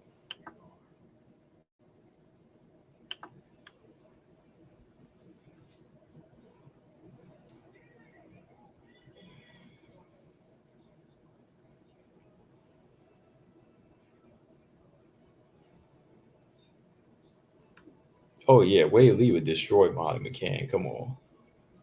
Molly McCann is fine where she's at as far as just fighting lower level fighters. And because remember, hey, Molly still got a bigger fan base than most fighters, so she's still an asset to the UFC.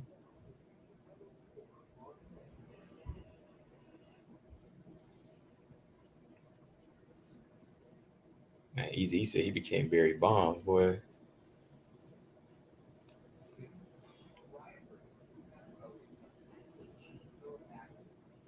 Said that head became Barry Bonds. James said, "What fight are you looking forward to?" If they do Manon, I'm looking forward to that now. A lot of the fights I really wanted to see have already come and gone, so I got to rethink. Like Weili Lamos, I was looking forward to that. Andrade Suarez, I was kind of looking forward to that. Um, I'm looking forward to whoever Natalia Silva and Karine Silva fights. But I'm looking forward to the rubber match between Grasso and Shevchenko. I am looking forward to that fight. I want to see what happens. Like, who's going to step out the box in that fight completely. But I'm really looking forward to Manon Aaron if they do that.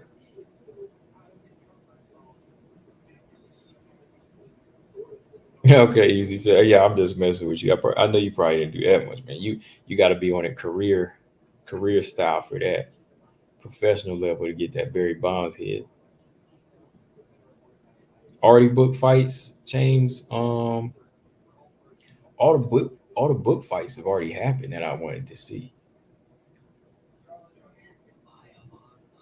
How long before Natalia and Kareem become top five? Probably sometime in 2024.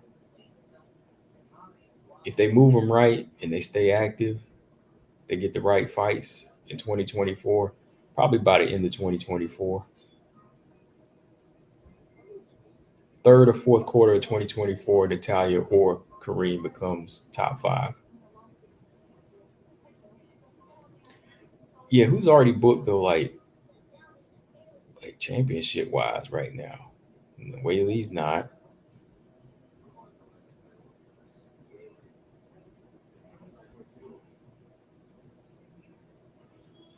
I want to see what happens with Dern and I want to see what happens with Dern and Andrade.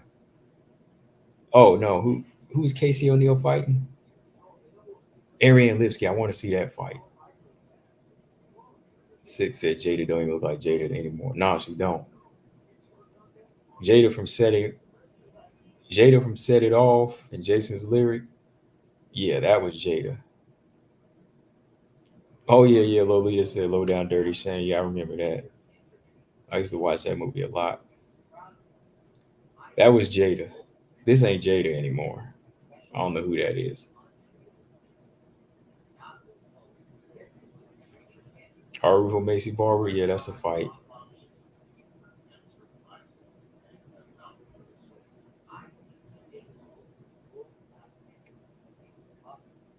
Gabby said Maya versus DeChiva in the PFL belt.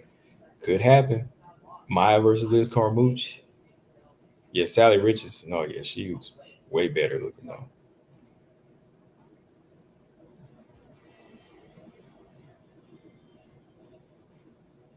Who has more potential between the Silvers? Hmm. If I had to pick one,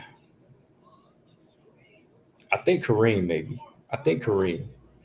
I think because Kareem is on the ground a lot and she's improving her hand game.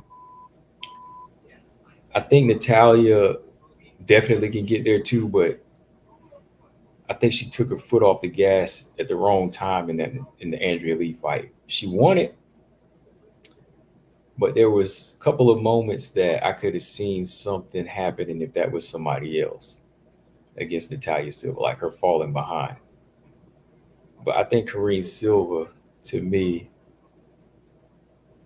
I think she's probably the most dangerous just because she's stopping everybody and her jujitsu is so dangerous. But her striking is improving to a level where she needs it to be. Doesn't have to be perfect, but it just needs to be better and better the way she's using it. Chen, what's going on? Chen's in the building.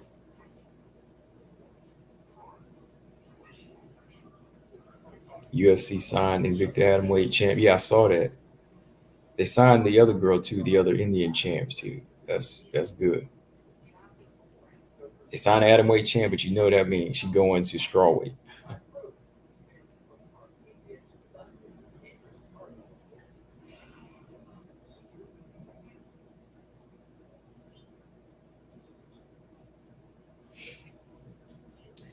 Oh man, it's almost midnight, y'all.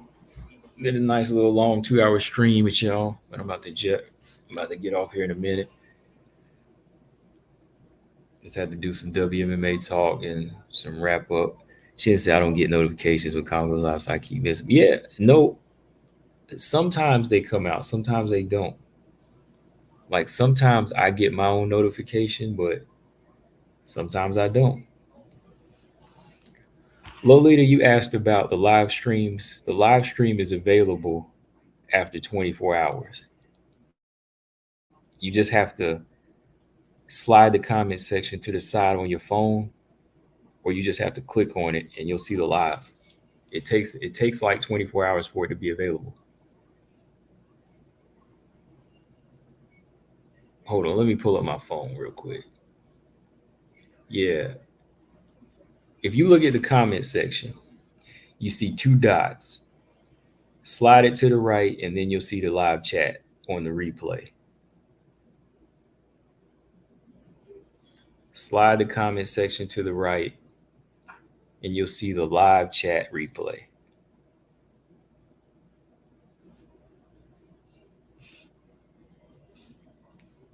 That's on my that's if you're watching it on your phone.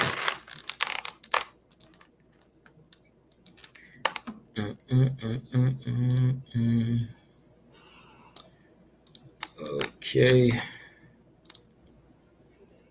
think YouTube is doing some new changes to the format here. It's kind of weird. Oh, whoa, whoa.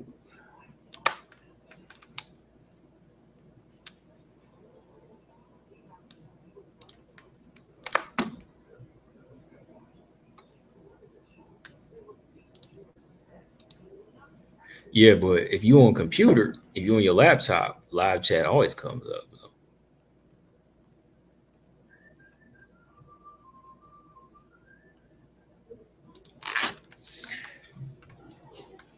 Yeah, I just gave y'all instructions on what to do. If it's on your phone, go to the comment section and slide it to the side. Slide it to the side and you'll see the live chat. That's after 24 hours. Maybe I'm on a delay or something because, yeah, it might be a little delay, but yeah, I hope y'all heard that.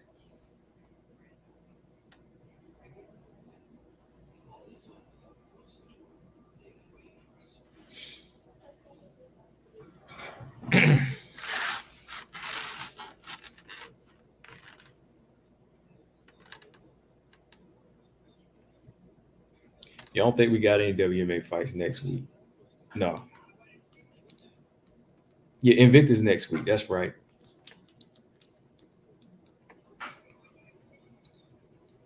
Yeah, Invictus next week. That's right.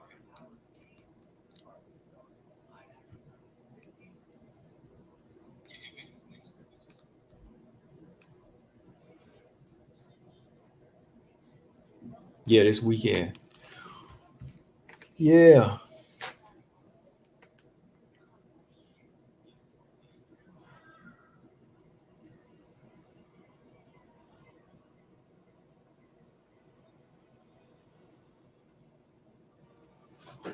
Mm, mm, mm, mm, mm, mm, mm.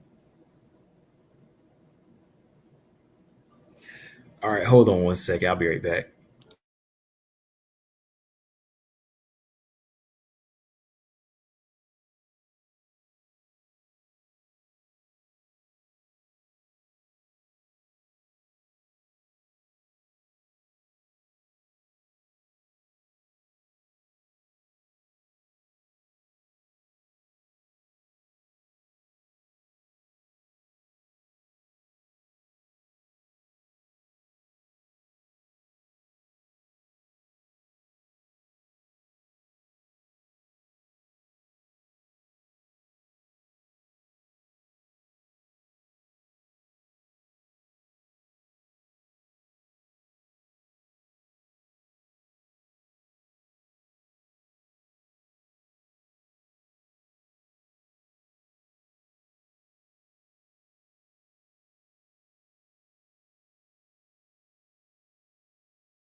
All right.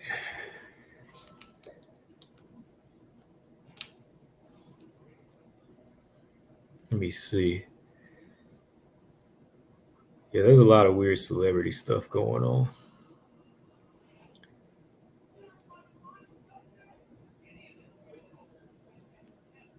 There's always been that weird stuff.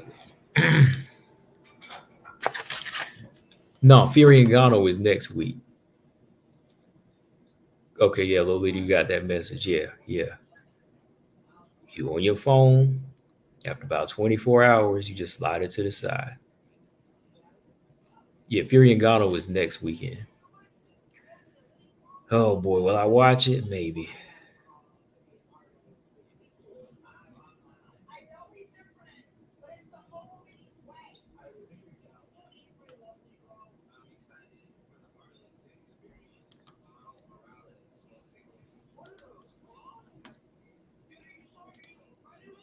All right, who else we got? Yeah, let me take this time to find out our next big schedule for WMMA. Let's see, Invicta 54. That's in 5 days. We got McCormick and Wadget. Yeah, they do look like twins, though. They do look like twins. It should be a good card. 6 fights. Oh, yeah, my girl Marina Dujic is up there, a girl from Siberia. I like her. She's fighting Fernanda Araujo. That's a bantamweight fight. Yeah, Maria Dujic, she's like 2-1. She's still on the come up. She's Canadian. Definitely want to see what she can do. She had that good fight with Autumn Norton. Fortunately, Autumn Norton, well, Autumn Norton, I like her too, but man, that was a banger. Let's see, featherweight fight: Julia Dorney versus Riley Martinez. You got Hillary Rose versus Andrea Amaro. Yeah, I like Hillary Rose. Seen her fight for I think it was Cage Fury a few times. No, Titans. Yeah, Cage Titans and LFA. Christina Williams is coming back against Dee Begley.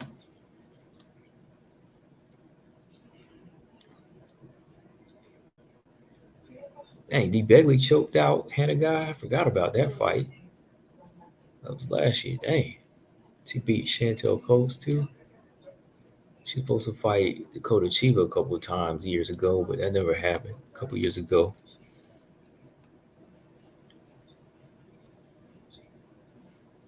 Tyson didn't want to risk putting that belt up, boy. Either that, maybe the commission said, that's it's not championship worthy. All right, LFA 170. We got that next week. That's next Friday. All right, got a flyweight fight on there. Shannon Clark versus Naja Rip. Got to remember to check that out. Diana Sanchez, Brittany Camosi, strawweights. Cage Warriors 162 is next week.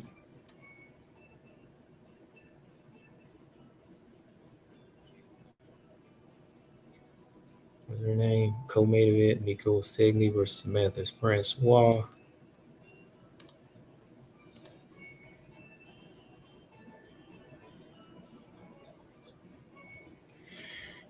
Yeah, boxer wise, Francis Ngannou, he's in for a drowning, man. Like puncher's chance is all he got. Like if Deontay Wilder couldn't knock him out, it's hard for me to see Ngannou knocking him out.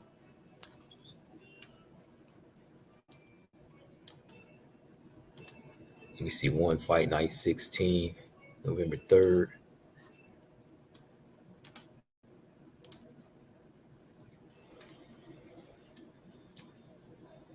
LFA 171. A couple undefeated strawweights on that card. Strawweights on the come up. All right. I don't think UFC is going to do atomweight division though. I don't think they will, man. All right. Before I get up off here, make sure y'all hit that like button. I'm about to close this thing out. It's already after midnight over here. I ain't got much going right now. I'm not like sleepy yet. I'm about to eat something, but what else y'all got as far as questions for WMMA? I know James said as far as fight scheduled, I'm not really locked in on anything except that Arian Lipsky and Casey O'Neill fight, because that's the only one that's really been stamped.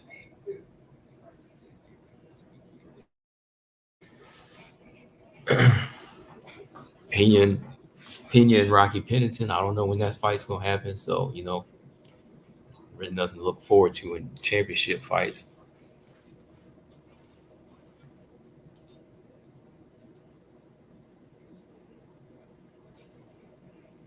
Easy said Marina versus Lemos 2 is looking likely. Yeah, she's gonna be running it back with a lot of girls. So if she got to run it back with Lemos, that makes sense, man. You make a good point about that because really, that's the only one that she could get and get it. Suarez is gonna be tough, but like Lemos, she could actually get that. I think even though Marina got finished in that first fight, she has a higher chance of beating Lemos, I believe, than Suarez. Even even basing that off how the first fight went.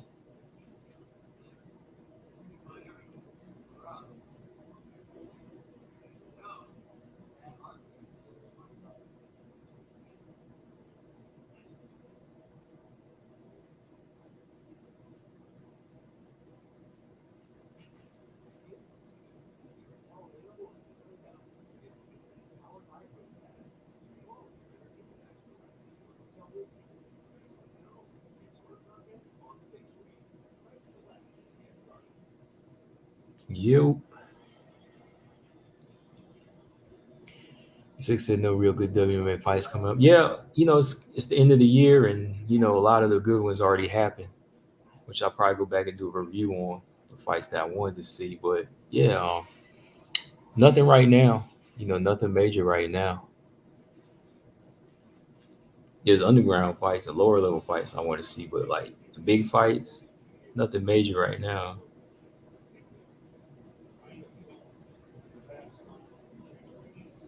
We'll have to say that for next spring or summer, or opening,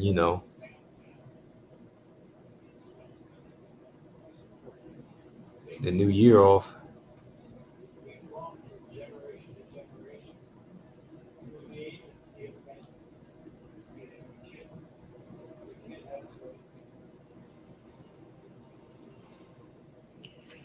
All right, later six. I'm about to do the same thing myself now, y'all. It's a little after midnight. Appreciate everybody that stayed through. Shout out to the chat. Good conversation, but I'm gonna be on a little bit more this week because might, yeah, I'll probably be on Monday, maybe. Yeah, we'll see about Monday. Let me see. I'll be chilling Monday, Wednesday, and Thursday, hopefully. So, yeah, Robot Chicken. Shout out to Robot Chicken in the building. We go we'll get back on and talk about some other things like the bantamweight division, and we got a resume check, man. We got a resume check and see what's up, Marie. Manon and Aaron, who deserves a title shot or should they fight? All right, James said later. Yes, sir. Hit that like on your way out. Subscribe if you haven't. I'm on Breaking 99. I'm out. Subscribe. Peace.